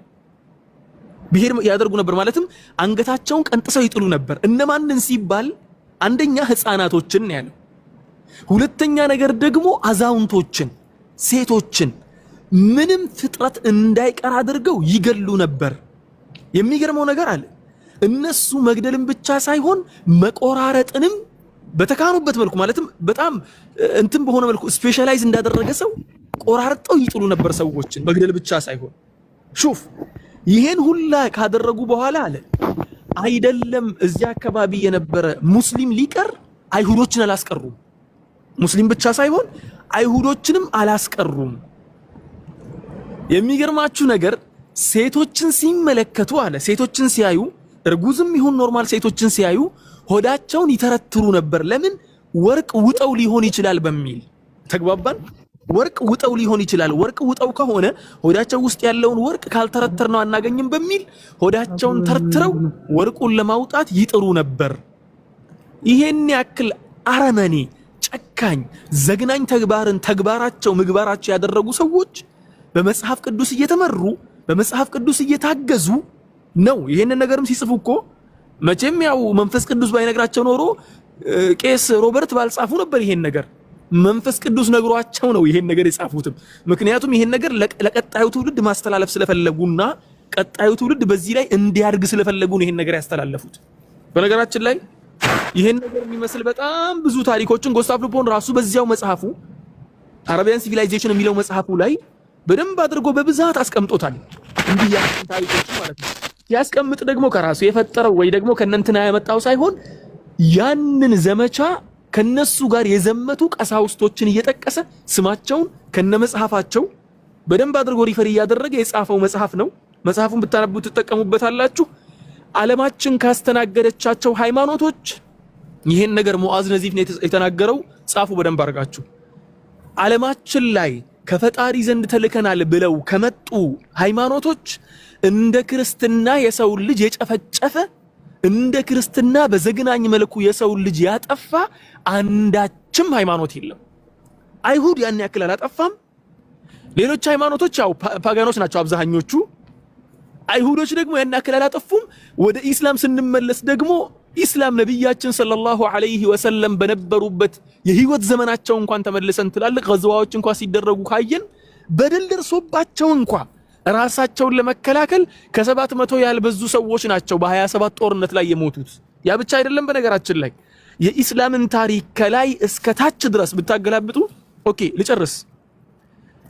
እንዲህ ቀሳውስቶችን ፊት ለፊቱ አድርጎ ሙስሊሞችን ይጨፈጭፍ የነበረው ጦር ቤተ መቅደስን ከተቆጣጠረ በኋላ ሰላሁዲን አልአዩቢ ይሄንኑ ምድር ተመልከቱ፣ በደንብ አድርጋችሁ ስሙኝ። ይሄንኑ ምድር ይሄንኑ ቤተ መቅደስን ሲያስመልስ ሰላሁዲን አልአዩቢ ውስጡ የነበሩትን ክርስቲያኖችን ሰላም ሰጥቷቸው እጅ ስለሰጡ ብቻ ሰላም ሰጥቷቸው አንድም ሰው በነገራችን ላይ ትልቅ ስህተት ነበር የሰራው ሰላሁዲን አልአዩቢ። ከኢስላም እይታ አንፃር እንኳን ትልቅ ስህተት ነው የሰራው። ምክንያቱም አንተ ሊዋጋህ መጥቶ የቻለውን ያክል ከተዋጋህ በኋላ አቅም በማጣት ከምጠፋ ብሎ እጅ ለመስጠት የፈለገ ሰው እጅ ከሰጠ በኋላ ግብር መክፈል ነበረበት ቢያንስ ማለት ነው። ሰላሁዲን አልአዩቢ ግን ነገሮችን ተመለከተና አይ ግብር ከምናስከፍላቸው ብለቃቸውስ ብሎ በጣም ስለራራላቸው ለቀቃቸው። የሚገርማችሁ ነገር በነፃ ነው የተለቀቁት። ባይደወይ ወንድም እህቶቻችንን ጨፍጭፈው ገብተው እነሱ ግን በነፃ ተለቀቁ። የሚገርማችሁ ነገር እነኚሁ ሰዎች ማለት ነው እነኚሁ አረመኔዎች እነኚህ ወንበዴዎች ከተለቀቁ በኋላ ትንሽ ወደዛ ፈቀቅ ብለው 30 ዓመት ብቻ ጠብቀው ተመልሰው እነዚያኑ በሰላም የለቀቋቸውን ምርኮኛ በሆኑበት ሰዓት ያላንዳች ክፍያ የለቀቋቸውን ሙስሊሞችን ጨፍጭፈው እዚያው ምድር ላይ ተመልሰው ውጊያ ገጠሟቸው። ስለዚህ አፌን ሞልቼ ነው የምናገረው። ዓለማችን ላይ ካሉ ከፈጣሪ ዘንድ ነው የተላክነው ብለው ከሚናገሩ ሃይማኖቶች እንደ ክርስትና የሰው ልጅ ዘር ያጠፋ እንደ ክርስትና የሰው ልጅ ዘር የጨፈጨፈ ያወደመ ምድሪቱን ያጠፋ የሰው ልጅ ያጠፋ የለም። አፌን ሞልቼ ነው የምናገረው። አይ አለ የሚል ሰው ካለ ደግሞ ኢንሻአላሁ ተዓላ ቀጠሮ ተያይዘን በደንብ አድርገን ልንወያይበትም እንችላለን። ማስረጃዎችም ስላሉ ማስረጃዎቻችን ደግሞ የታሪክ መዛግብቶች ስለሆኑ ይሄን ያለው ጀዛኩሙላሁ ኸይረን። አረዘምኩባችሁ፣ ይቅርታ። ሰላም አለይኩም ወራህመቱላሂ ወበረካቱ። ወአለይኩም ሰላም ወራህመቱላሂ ኡስታዝ፣ ወላሂ ጀዛከላ በደንብ ገልጸኸዋል። እሱን እንቶ ችግር የለም በቃ ይቅር። ኡስታዝ የተናገረው በሙሉ እንቶ በቃ ያ ጀማ እንቶ። ግን በዓለማችን ላይ ሙስሊሞችን ከምድረ ገጽ ለማጥፋት ከአባል ማፍረስ ብሎ ያወጀው ማን ነበረ? ጣዖት አምላኪያን አይሁዳውያን አይደለም፣ ክርስቲያኖች ከ10 ጊዜ በላይ ከ10 ጊዜ በላይ መስቀለኛ ጦረኞች እየተባሉ ማለትም መከላከያ መስቀል እየሰሩ መስቀለኛ ናቸው፣ መስቀል እየያዙ ማለት ነው። በቄስ እየተባረኩ ቄስ እየመራቸው ከ10 ጊዜ በላይ ሙስሊሞችን ለማጥፋት ሁሉም የአውሮፓ ጋት የተስማሙበት እምነት ክርስትናና ክርስትና ብቻ ነው። የትኛውም ሙስሊሞች በሙሉ አንድ ሆነን ክርስቲያኖችን አጥፋን ሄደ አናቅም። ጦርነት ላይ እንኳን ቢሆን የምንዋጋው ተዋጊውን ነው እንጂ ንጹሃን ሰው አይገደሉም።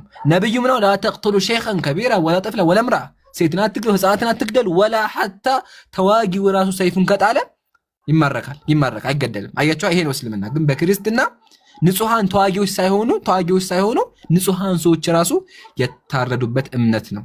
ይሄ ደግሞ ታሪክ ማንም አይክደውም። እሱን ተውትና ሄዳችሁ ጎግል ላይ የመስቀለኛ ጦርነት ብላችሁ ተቻገሩ። መስቀለኞች በሉ መስቀል ፊት ለፊታቸው ላይ ቀይ መስቀል አለ። እሱን እየያዙ ሲወጡ የነበሩት እነሱ ናቸው። ጀዛኩሙላህ። አንድ ክርስቲያን ገብቶ ላስተናግድና ኢብሮ ወንድሜ አውኪ ትቀጥላላችሁ ኢንሻአላህ። ጌቾ ሰላም ብያለሁ።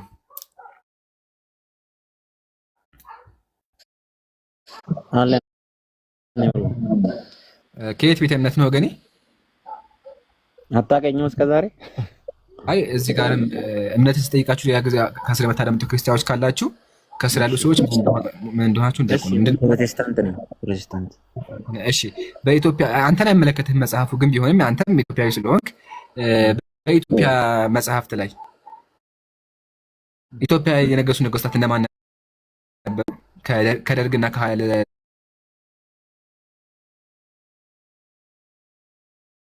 ሥላሴ በፊት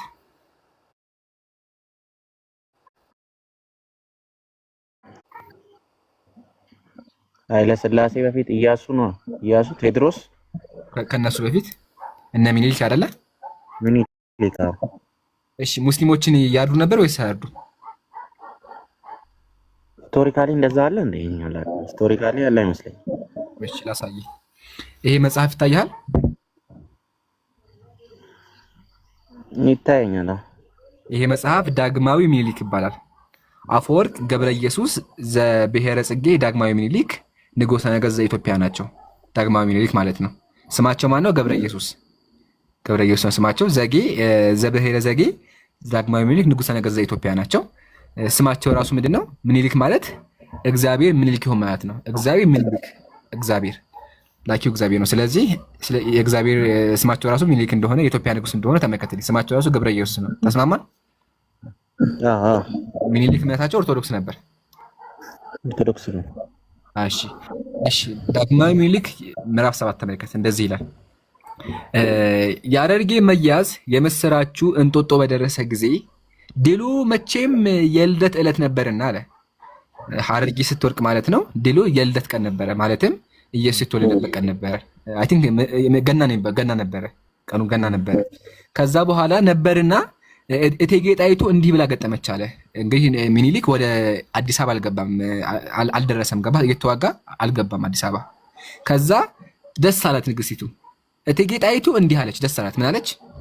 የሚጓዘው ሰንጋ የተነዳው ሽህር ለልደት ባይደርስ እስላም አርደዋሉ የሸዋ ንጉስ አለች። እስላም አርደዋሉ የሸዋ ንጉስ ለልደት ባይደርስ፣ ለኢየሱስ ልደት ስላልደረሰ ምን አደረጉ? እስላም አርደዋሉ የሸዋው ንጉስ አለች። እና አሁን እንዳየኸው ለኢየሱስ ልደት አልደረስኩም በሚል ምክንያት ኢትዮጵያ ምድር ላይ አሁን ያለበት ኢትዮጵያ ምድር ላይ እስላምን ያርዱ ነበር ይላል፣ ለበዓል ለገና በዓል። ስለዚህ የኢየሱስን ልደት በምን አከበሩ? ሙስሊሞችን ከምድረ ገጽ በማጥፋት አከበሩ፣ እያረዱ ማለት ነው። ምን ትላለህ? አይዶ ሂስቶሪካሊ ይሄ ሶርሱ ግን የታመነ ነው ወይ ነው? እኔ አላውቅም። ሶርሱ የታመነ ነው? ያው መጽሐፉን አሳየው። ዳግማዊ ሚኒሊክ አልኩ። መጽሐፍ ሊሆን ይችላል። ጸሐፊው ማን ነው? ይሄ ያው ምንድነው ማለት እኔ ሂስትሪ ተማሪ ነኝ አላየሁም። አይ ይሄማ ግን ደግሞ በኦርቶዶክስ እና ይሄንን ሲሰሩ የነበሩት በዛ ዘመን የነበሩ አንደኛ ልክ እስላምን በሁለት መንገድ እንደሄደው በአንደኛው በሰላማዊ መንገድ ሲቀበሉ እንደነበረው በሁለተኛ መንገድ ደግሞ ያው በጂሃድ ነው፣ እንደዚህ በዛ መስፋፋት ውስጥ ነው አይደለ? እስልምናኛ ክርስቲያኖችን አውጥተን አናርድም። እሱን ተወው ይቅርብ። አሁን ይሄ መጽሐፉ መልስና አሁን እንዳየኸው መጽሐፉ ሙስሊሞች ታረዱ ይላል አይደለ? አይተሃል እንደሚል ሙስሊሞች ታረዱ። እኔ ግን መጽሐፉንም አንደኛ አልቀበልም፣ መጽሐፉን አልቀበልም። ታሪክ ነው እኮ ወገኔ፣ የእምነት መጽሐፍ አይደለም፣ ታሪክ ነው። አይ ነው ታሪክ ከሆነ ደግሞ ኦርደርድ መሆን ይገባል። ሂስትሪ መጽሐፍ ላይ ቢሆን ይሄንን የሆነው እቀበላለሁ። ሂስትሪ መጽሐፍ ላይ ካለ አሳየኝ። እሺ መቼም ይሄ ከራስ መጽሐፉን እኔ አልቀበልም። መቼም የ10ኛ ክፍል የትምህርት ቤት መጽሐፍ ላይ ሙስሊሞች ታርደው ብሎ አይጽፉም። እንደዛ ፈልገው ከሆነ ማለት ነው። የታሪክ መጽሐፍ ስትል ሂስትሪ 10ኛ ክፍል 11ኛ ክፍል ፈልገው እሱን ተው። አሁን ያመጣሁልህ መጽሐፍ ርዕሱ ራሱ ዳግማዊ ሚኒሊክ ነው። ማለትም የሚኒሊክ ታሪክ ነው። ተመልከት፣ መጽሐፍ ራሱ የሚያወራው ዳግማዊ ሚኒሊክ በአማን ወልድ ለሰለሞን ውልደታቸው አለ፣ ከዛ በኋላ እድሜያቸው አለ፣ ከዛ ታሪካቸው አለ እያለ ይኸው ጦርነታቸው አለ፣ ሁሉም ታሪካቸው አለ። ከዛ በኋላ አጤ ዮሐንስ ሸዋ አሉ፣ ሁሉ ታሪካቸው ተቀምጠ እያንዳንዱ ያ ታሪካቸው አጤ ዮሐንስ ሸዋ እዚህ ጋር አሉ፣ የመባበው ጦርነት ሲዋጉ እና ይሄ የታሪክ መጽሐፉ ቅዱስ ዳግማዊ ሚኒሊክ ነው። አክቹዋሊ ይሄ መጽሐፍ ከታሪክም አልፎ ኦርቶዶክስ ተዋህዶ ቤተክርስቲያን የምታሳትመውና ነገስታቶቿ የምገልጽበት መጽሐፍ ነው፣ የኦርቶዶክስ እምነት ማለት ነው። እና እዚህ ጋር እንዳሳየሁ እስላምን ሲያርዱ ዋሉ ይላል እና አይሰቀጥጥም? ወገን ምን ትላለህ? ሂስቶሪካሊ እንደዚህ ነገር ተገልጿል። ለምሳሌ ይሄ እኮ ሊናገር ይገባ ነበር። አሁን አንተ እኔ አልሰማሁም። እኔ አሁን ገና ለመጀመሪያ ጊዜ ነው እየሰማሁ ያለው። ሂስቶሪካሊ ለምሳሌ አኖሌን ታውቃለህ አይደል? መቼስ አኖሌ እንደዚህ ሆነዋል፣ እንደዚህ ተቆርጠዋል፣ ምኒልክ እንደዚህ አድርገዋል፣ እንደዚህ ግን ደግሞ እንደዛ ራሱ ቢጠቀስም እኔ አሁን ልነግርህ የምፈልገው ምኒልክ ማለት ጌቱ አይደለም። ምኒልክ ማለት ሁሉንም ክርስቲያን አይወክልም። እኛ ክርስቲያን የሚወክለን ክርስቶስ ኢየሱስ ነው። እኛን የሚወክለን ክርስቶስ ኢየሱስ ሙስሊሞችን እረዱ፣ ግደሉ ብሎ አዟል ወይ ታለ? ብዙ ማስረጃ አንተ አሁን ለምሳሌ በእናንተ እንኳ አንተ ቤንጤ ነህ አውቃለሁኝ። ቤንጤ ማለት ሁሉን ነገር ትቶ በቃ ኢየሱስ ብቻ የምትል ነህ። ግን ኢየሱስ ግደሉ ብሎ አሳያለሁ፣ ግደሉ እንዳለ አሳያለሁ። አሁን መጽሐፍ ቅዱስን ወደ ጎን እናድርገውና ዳግማዊ ምኒልክ ማለት ስማቸው ራሱ ማን ነው? ቅድም እንዳሳየሁ ላውጣልህ ድጋሚ ገብረ ኢየሱስ ዘብሔረ ዘጌ የተባሉ ሰው ናቸው። ገብረ ኢየሱስ ነው አንደኛ። ሁለተኛ ኦርቶዶክስ ተዋህዶ ቤተክርስቲያን ንጉሴ ያለቻቸው መቃብራቸው አሁን ድረስ ቤተክርስቲያን ውስጥ ያሉ ሰው ናቸው። መቃብራቸው የት ነው ያለው? ቤተክርስቲያን ውስጥ። ከፈለክ ሂድና አይሾ ስፒድ አሁን ለቀልድ ያክል ማለት ሄደህ ካየህ ገብቶ ነው ሂድ አይቶታል። መቃብራቸው አለ። መቃብራቸው ቤተክርስቲያን ውስጥ የተቀበሩ የኦርቶዶክስ ቄስ ቤተክርስቲያን ሲገነቡ የነበሩ ይሄን እንኳን ያደረጉት ራሱ ሙስሊሞ ገና አልደረስኩም ገና አዲስ አበባ አልደረስኩም ብለው ሙስሊሞችን ሲያርዱ ዋሉ ይላል። አሁን ይምሩ በጣም ተሳስተሃል። አሁን አንተ አልጨረስኩም አንዴ ቆይ አልጨረስኩም። ስለዚህ አሁን ክርስትና እንኳን አያዝም ብትል የክርስቲያን ነገስታት ሲያርዱ እንደነበር ማመን አለብህ። የክርስቲያን ነገስታት ሲያርዱ እንደነበር ማመን አለብህ አንደኛ።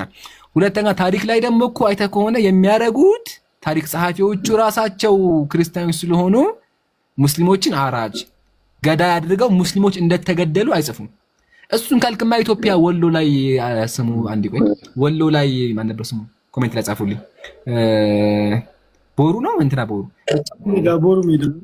ቦሩ ሜዳ የሚባል ቦታ ላይ ከ70,000 ሙስሊም በላይ ታደረኩ ሄደ ማጣት ቦታው ራሱ አሁን ድረስ አለ። ከ70,000 በላይ ሙስሊም ታርደዋል። ግማሹ ደግሞ የክርስቲያን ስጋ እያበሉ ክርስቲያን እንዲቀበሉ በግዴታ አስገድደዋቸዋል። ታሪኩም እኮ ይነገራል። በቃል በሐሳብ ደረጃ ተላልፏል። ግን መጽሐፍ ጸሐፊዎቹ ራሳቸው ስለሆኑ አይናገሩም። ይሄ ራሱ አልፏቸው ራሱ እትጌ ራሱ ምን አለች? ቅድም እንዳሳየው ለበዓል ስላልደረሱ እስላም አርደዋሉ። እስላም አርደው። ስለዚህ አራጆቹ ክርስቲያኖች የክርስቲያን ነገስታት ነበሩ። እንደዛ ካልክ ለምሳሌ ማህዲስት ሱዳን የእንትናን አንገት ቆርጦ ነው የወሰደው አይደለ? ሙስሊሞች ናቸው እነሱም። እንደዛ ካልክ በፖለቲካ አንዴ አፎን ቆይ ቅርታ አፎን ለምንድን ነው የእሱ አንገት የተቆረጠው? ምንድን ነው ያደረገው እኮ? ምንድን ነው ያደረገው እሱ? የተቆረጠው ዮሐንስ አንገቱ የታረደው ከእነሱ ጋር ውጊያ ሲያደርግ ነው። በቃ የመቶ ሰዎች ጭንቅላትን አነሳና የመቶ ሰው ጭንቅላትን ቆርጦ ላጨው ስጋቸውን።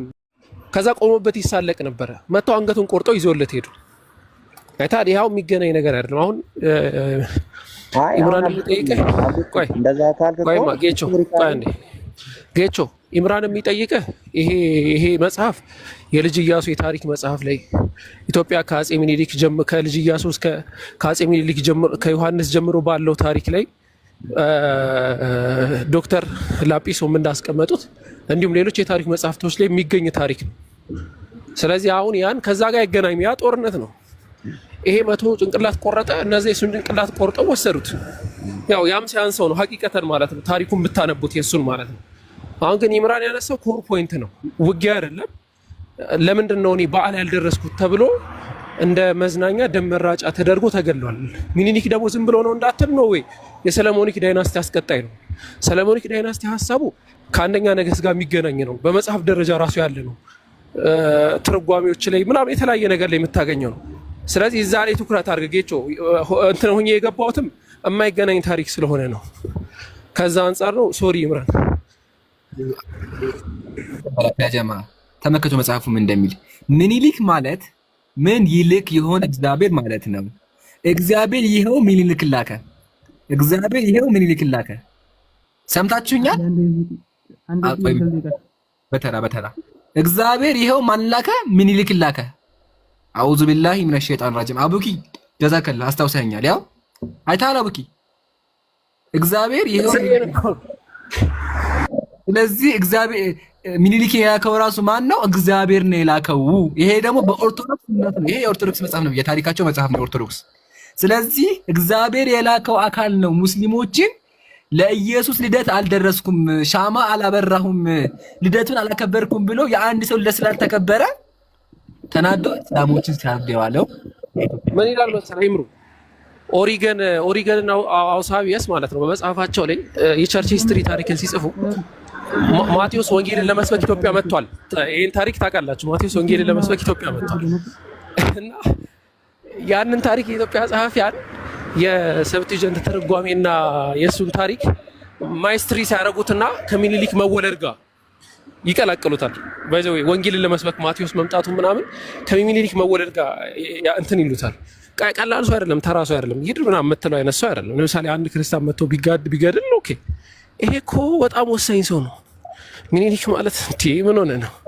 ሰለሞን ዳይናስቲ አስቀጣይ አቡኪ ያረጋለ ላብድ ነው ዛሬ ቀን አቡኪ ቀጥለና አንብበውማ እንዴ ባላ ስማ ዝም ብለህ እግዚአብሔር ይኸው ምኒልክ ላከ። ያ ጀማ ባካችሁ አዳምጦ ሪከርድ አድርጉ። እግዚአብሔር ይኸው ምኒልክ ላከ ማለት አነገሰ ማለት አይደለም። ስማ አቡኪ በደምብ ላከ ማለት አነገሰ ማለት አይደለም። መንግስትማ እነ ቴዎድሮስ እነ ዮሐንስ እነ ተክለ ጊዮርጊስ እትንቱ ሌላው ሁሉ ንጉስ አልነበረምን? ምኒልክ ግን እንደሌሎቹ አልነገሰም። ታዲያ ምንድን ነው? ዳግማዊ ምኒልክስ እግዚአብሔር መርጦ ሂድ፣ ኢትዮጵያ ተጎድታለች፣ የኢትዮጵያ ሰው አልቅቷል፣ በህዝቡ ድንቁርና በዝቷል፣ ሂድ ኢትዮጵያን አይዞሽ በላት፣ የድሃውን እንባ አድርቅለት፣ ድንቁርና ጨለማ እውቀት ግን ብርሃን ነውና በኢትዮጵያ ጨለማው እንዲሻር ብርሃን እንዲወጣ ለህዝቡ የረቀውን በልቡ የጎላውን በአይኑ እንዲከሰትለት አስተምረው፣ አርመው፣ ጠብቀው፣ ለአንተ አይደለም ለኢትዮጵያ ነው ያነገስኩ ብሎ ላከው። የተናገረው ማነው? አቡኪ አያሳየ እንግዲህ እግዚአብሔር ማለት ነው። እግዚአብሔር ይሄን ብለህ ተናግረው አይዞህ። አሁን እኔ ልንገራችሁ፣ አንተ ጴንጤ ስጅማ አንተ የመጽሐፍ አይመለከት ጴንጤ ነህ ሚውት አልገጠብቅ እና ያ ጀማ ቢላህ አለይኩም እግዚአብሔር ያነገሳቸው ናቸው። ተአምር እኮ ነው። እንደውም ያለ ሂዱ ጨምሩበታል፣ ሂድበታል፣ ጨምሩ እዚህ ጋር በደንብ ይወራ። አቡኪ ትራንሳና ኦኬ ኢብሮ ቀጥል። አይ እኔ ልቀጥል አይደለም ቀጥል። እሺ ማሂር ሚውት አንስታል፣ ቀጥል። እሺ ማሂር ኦኬ። እሺ በኦርቶዶክስ ቤተክርስቲያን ዮሐንስ ምኒልክ ስዩመ እግዚአብሔር ነው አይደል? ስዩመ እግዚአብሔር ነው። አሁን ቅድም የአፄ ዮሐንስ አንስቶት ነበር። አፄ ዮሐንስ ማለት ነው ዒምሩ ይሰማል ድምጼ? አይ ቲንክ ቀይ አብርቶብኛል። ይሰማል። ወላሂ ነገ ቦታው ሂጄ ፎቶ አሳያቸዋለሁ። ተንቤን የሚባል ቦታ ላይ ምጽዳፍ አስላም የሚባል ቦታ አለ። ሙስሊሞች እየተረሸኑ ወደ ገደል የሚገፈጠሩበት የነበረ ቦታ ማለት ነው። ምጽዳፍ አስላም ይባላል። የሙስሊሞች ገደል መግባት ይላል። እስካሁን ድረስ ማለት እስካሁን ድረስ ዮሐንስ ከተነስቶ ከትግራይ ሲጀምር ተነስቶ ሄደው ተንቤን አካባቢ ከዚህ ተነስቶ ሂዶ እገድላለሁ ሙስሊሞቹን እጨፈጭፋለሁ ብሎ ሂዶ እኮ ነው እዛ አንገቱ የተቀላው። አፄ ዮሐንስ አፋር ላይ ገብቶ የሰራውን ጉድ ታውቃላችሁ አይደል? አፋር ላይ ሂዶ ገብቶ ሚስት ቀምቶ ያችን ሴትዮ በግድ አስልሞ አከስትኖ ነው ያገባት። እስካሁን ድረስ ታሪኩ አለ። አፄ ዮሐንስ ይሄ ነው ምጽዳፍ አስላም ይባላል። ትክክለኛ በቃ ይሄ ነው ቦታው። ሙስሊሞች ወደዚህ ገደል እየተገደሉ ሲረሸኑበት የነበረ ቦታ ማለት ነው። ሂዳችሁ ስሙ ምጽዳፍ አስላም ነው የሚባለው። የሙስሊሞች ገደል መግባት ምጽዳፍ አስላም ይባላል። እስቲል ማለት ነው እስካሁን ድረስ ይሄንን ነገር ማን ያጠናክርላችኋል መሰለህ? ኢምሩ ይሄንን ነገር አግስቲን የምታውቀው ከሆነ የቤተክርስቲያን አባት ታላቁ የቤተክርስቲያን አባት አግስቲን እንደዚህ ብሎ ይናገራል። ቢሾፕ የነበረ ማለት ነው። እነዚህ ምንኛ የተጠሉ ናቸዋል እና አይዊሽ አለ እመኛለሁኝ በሁለት በኩል በተሳለ ሰይፍ አንገታቸውን እየቀላው ገድዬ አምላክ ጋር ብኖር ነው የሚሻለኝ ይላል። ምንም ኮዲና የሚደረግ ይሄ ቴዎዶሲያን ኮድ ቢነበብ የክሩስዱሻል ዋር ቢነበብ እኮ ስላሴ የሚባል አስተምሮ ጽንሰ ሀሳቡ ከተነሳ በኋላ ስንት ሰው ነው በሄሬቲክ ምክንያት የተገደለው የተጨፈጨፈው? ስንት ሰው ነው የተጨፈጨፈው የተገደለው? የአንድ የዮሐንስን ታሪክ ልንገራችሁ። ዮሐንስ እንትን ተብሎ ይሄ ጽንፈኛ ተብሎ መጀመሪያ ወደ ስልጣን ከመምጣቱ በፊት አፋር ላይ ነበር እንትን ይሄ ምንድነው የጠየቀው? ይሄ እርዳታ ጠይቆ አፋር ላይ ነበር። ልክ አፋር አካባቢ ሆኖ ሰራዊቱን ካደራጀ በኋላ መጀመሪያ የጨፈጨፈው እዛ የነበሩትን ሙስሊሞችን። አሁን ለምሳሌ እኔ ልንገር፣ የአያቴ ስም ካሕሳይ ነው። ምክንያቱም እዛ አካባቢ የሙስሊም ስም ስለማይፈቀድ ማለት ነው። የአያቴ አያት ስም ሌላ ስም ነው፣ የሙስሊም ስም ነው። አያቴ ስሙ ግን ካሕሳይ ነው፣ ምክንያቱም የሙስሊም ስም ስለማይፈቀድ። ይሄ እኮ በቃ ዲና የሚደረግ ታሪክ አይደለም። በዚህ ዙሪያ ከተነሳ ማለት ነው። ቦሩ ሜዳ ላይ የተጨፈጨፈው ህዝብ የሚታወቅ ነው። ሸዋ ላይ የተጨፈጨፈው ህዝብ የሚታወቅ ነው። እና ቀጥሎ ነው። ጀዛከላ ያ ጀማ ታሪኩን አግኝቼዋለሁ፣ ላንብብላቸው። እሺ ታሪኩን አግኝቼዋለሁ። አቡኪ እንኳን ቀጥለ ልጁ መስለኝ ነው። አቡኪ ተጨምሮ አይምሮ ምን መሰለህ ማንሳት የፈለግኩት ነገር መሰረታዊና ዋነኛ ነጥቡ ሀሳቡ ላይ ይኬድበታል። ግን ይሄንን የምናነሳው በታሪክ የሚያረክስ ማህበረሰብ ለመፍጠር አይደለም። እንዲህ ተጨቆነናል እንዲህ ሆነናል የሚል ቪክቲም ማህበረሰብን ለመፍጠር አይደለም። ሙስሊሞች ወሊላሂ አልሐምድ በታሪክ የምናለቅስ አይደለም። ግን የኋላውን ያላወቀ ሰው የፊቱን አያውቅም። ታሪክን ማንነትን ማወቅ መቻል አለብህ። እንዴት ነው ታግሎ አባት እናቶችን እዚህ ያለበት ደረጃ ይህንን ሃይማኖት ይዞት የመጣው የሚለውን ነገር ስታቅ የቆምክበት ሃይማኖት ወርቅ መሆኑን ትረዳለህ። ወርቅ ተሽጦ የሆነ ነገር ያተርፋል። ይሄ ዲን ግን ከዛ በላይ የሆነ ነገር መሆኑን ትረዳለህ። ስለዚህ እንደዚህ አይነት ነገራቶች ሲነሱ ሆትነስ መፍጠር አይደለም። ይሄ ስሜት ምናምን ይሄ ተራ የሆነ ነገር ነው። ምናልባት ይሄንን ለአድማጮች ነው ማስተላለፈው። ስሜት ውስጥ ምናምን ገብታችሁ ተገለናል እንዲሆነናል ምናምን የአባቶቻችን አንገት ተቆርጦ ምናምን ያንተም ሊቆረጥ ይችላል። በዚህ አይነት አካሄድ የምትሄድ ከሆነ ማለት ነው። እንደዛ ሳይሆን ይሄንን ታሪክ የምናነሳው እኛ ሙስሊሞች ጅራፍ ራሱ ተማቶ ራሱ ይጮሃል። ጅራፉ ነው የሚጮኸው፣ አንተ አይደለም እንትን የምትለው ማለት ነው። the same thing ኢትዮጵያ ላይ ሲሰራ አላየንም አልሰማንም የሚል ማህበረሰብ መፈጠር የለበትም። መንቃት ያስፈልጋል ከማለት አንጻር ነው እንጂ ሌላ ኢሹ ኖሮ አይደለም። ያንን ተረዱት ለማለት ነው። ወሳኝና ሴንሲቲቭ ርዕስ ስለሆነ ማለት ነው። ቀጥሉ ይምሩ ሀቢቢ። አዎ በደንብ ገልጸዋል ሀሳቡን። ያው ግን ኢትዮጵያ ሲፈጸም የነበረውን በደልና ክርስቲያኖችን ጨቃዎች ነበው ለመግለጽም ተጨማሪ ነው። ግን ደግሞ ሙስሊሞች አቡኪ እንደገለጸላችሁ ታርዳና ተገለናል። ግን ስለተገደ እስልምና አልቆመም። ግን ለዲናቸው መስዋዕት ከፍለዋል። ይህም በደንብ ያወቁበት ነው። ማሂር ጀዛከላ ሀቢቢ። ሁላችሁም ሄዳችሁ ጎግል ሰርች አድርጉ ሙስጠፋ እስላም ብላችሁ ይወጣላችሁ። ቦታው ይሄ ነው። ያው ይሄ ነው ቦታ ገደል ነው። አያችኋ? እዚህ ገደል ላይ ነበር የሚወረውራቸው ማን? ዮሐንስ ክርስቲያኑ ኦርቶዶክሱ። ታሪኩን ላምብላችሁ እንደዚህ ይላል። በተንቤን አካባቢ አንድ በጣም ትልቅ የሆነ ገደላማ ስፍራ አለ። የገደሉ መጠሪያ የሙስሊሞች መወርወሪያ ምጽዳፍ አስላም በትግረኛ ማለቱ ተብሎ ይጠራል። ስያሜው ያገኘው ጨፍጫፊ ዮሐንስ አለ ሃይማኖታችን አንቀይርም ብሎ ያሉ ሙስሊሞችን በገደሉ አናት ላይ በመሰብሰብ እጅና እግራቸውን ጠፍሮ በማሰር ወደ ገደሉ ገፍቶ በግፍ የአያሌ ሙስሊም ህዝብ ህይወት የቀጠፈበት ስፍራ መሆኑ ነው አለ። እስላሞችን አጸዳ። ስለዚህ እዚህ ጋር ያቆማቸውና አክቹዋሊ ኦርቶዶክሶች እዚህ ያቆመው እየጸለዩ ነው። አሁን ቦታው ይቀደሳል። ቦታውን ይቀደሱ ሙስሊሞች የታረዱበት ቦታ ስለሆነ እዚህ ቦታ ላይ ይቆሙና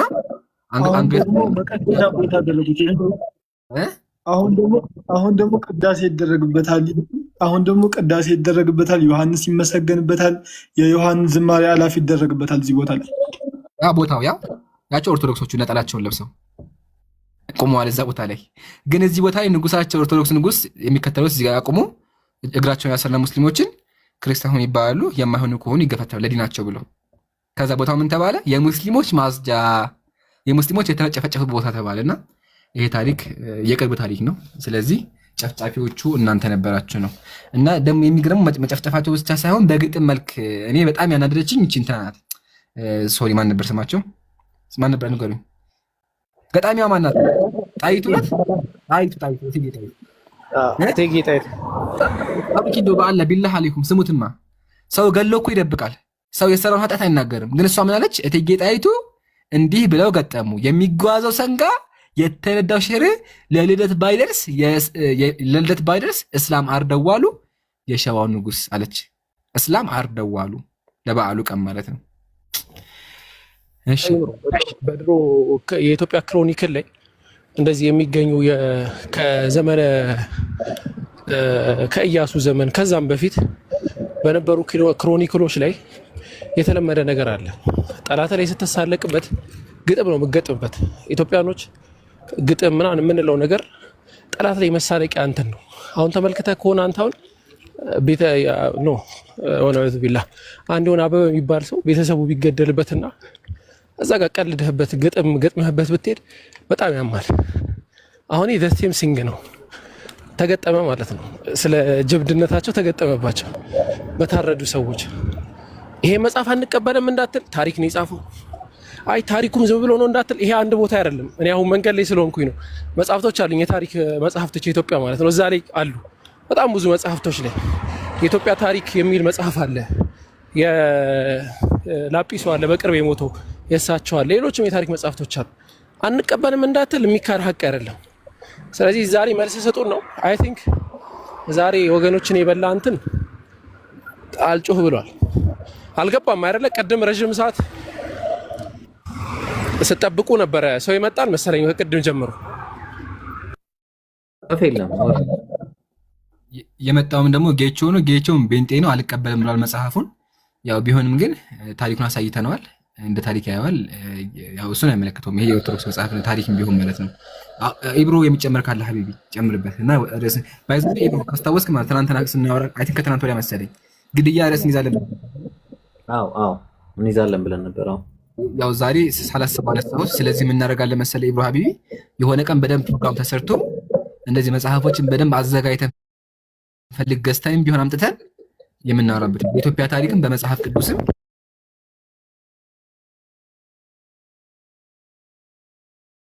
መጽሐፍ ቅዱስ አለ እዚህ ጋር ሲገሉ እንደነበረ እና በደንብ ይወራ።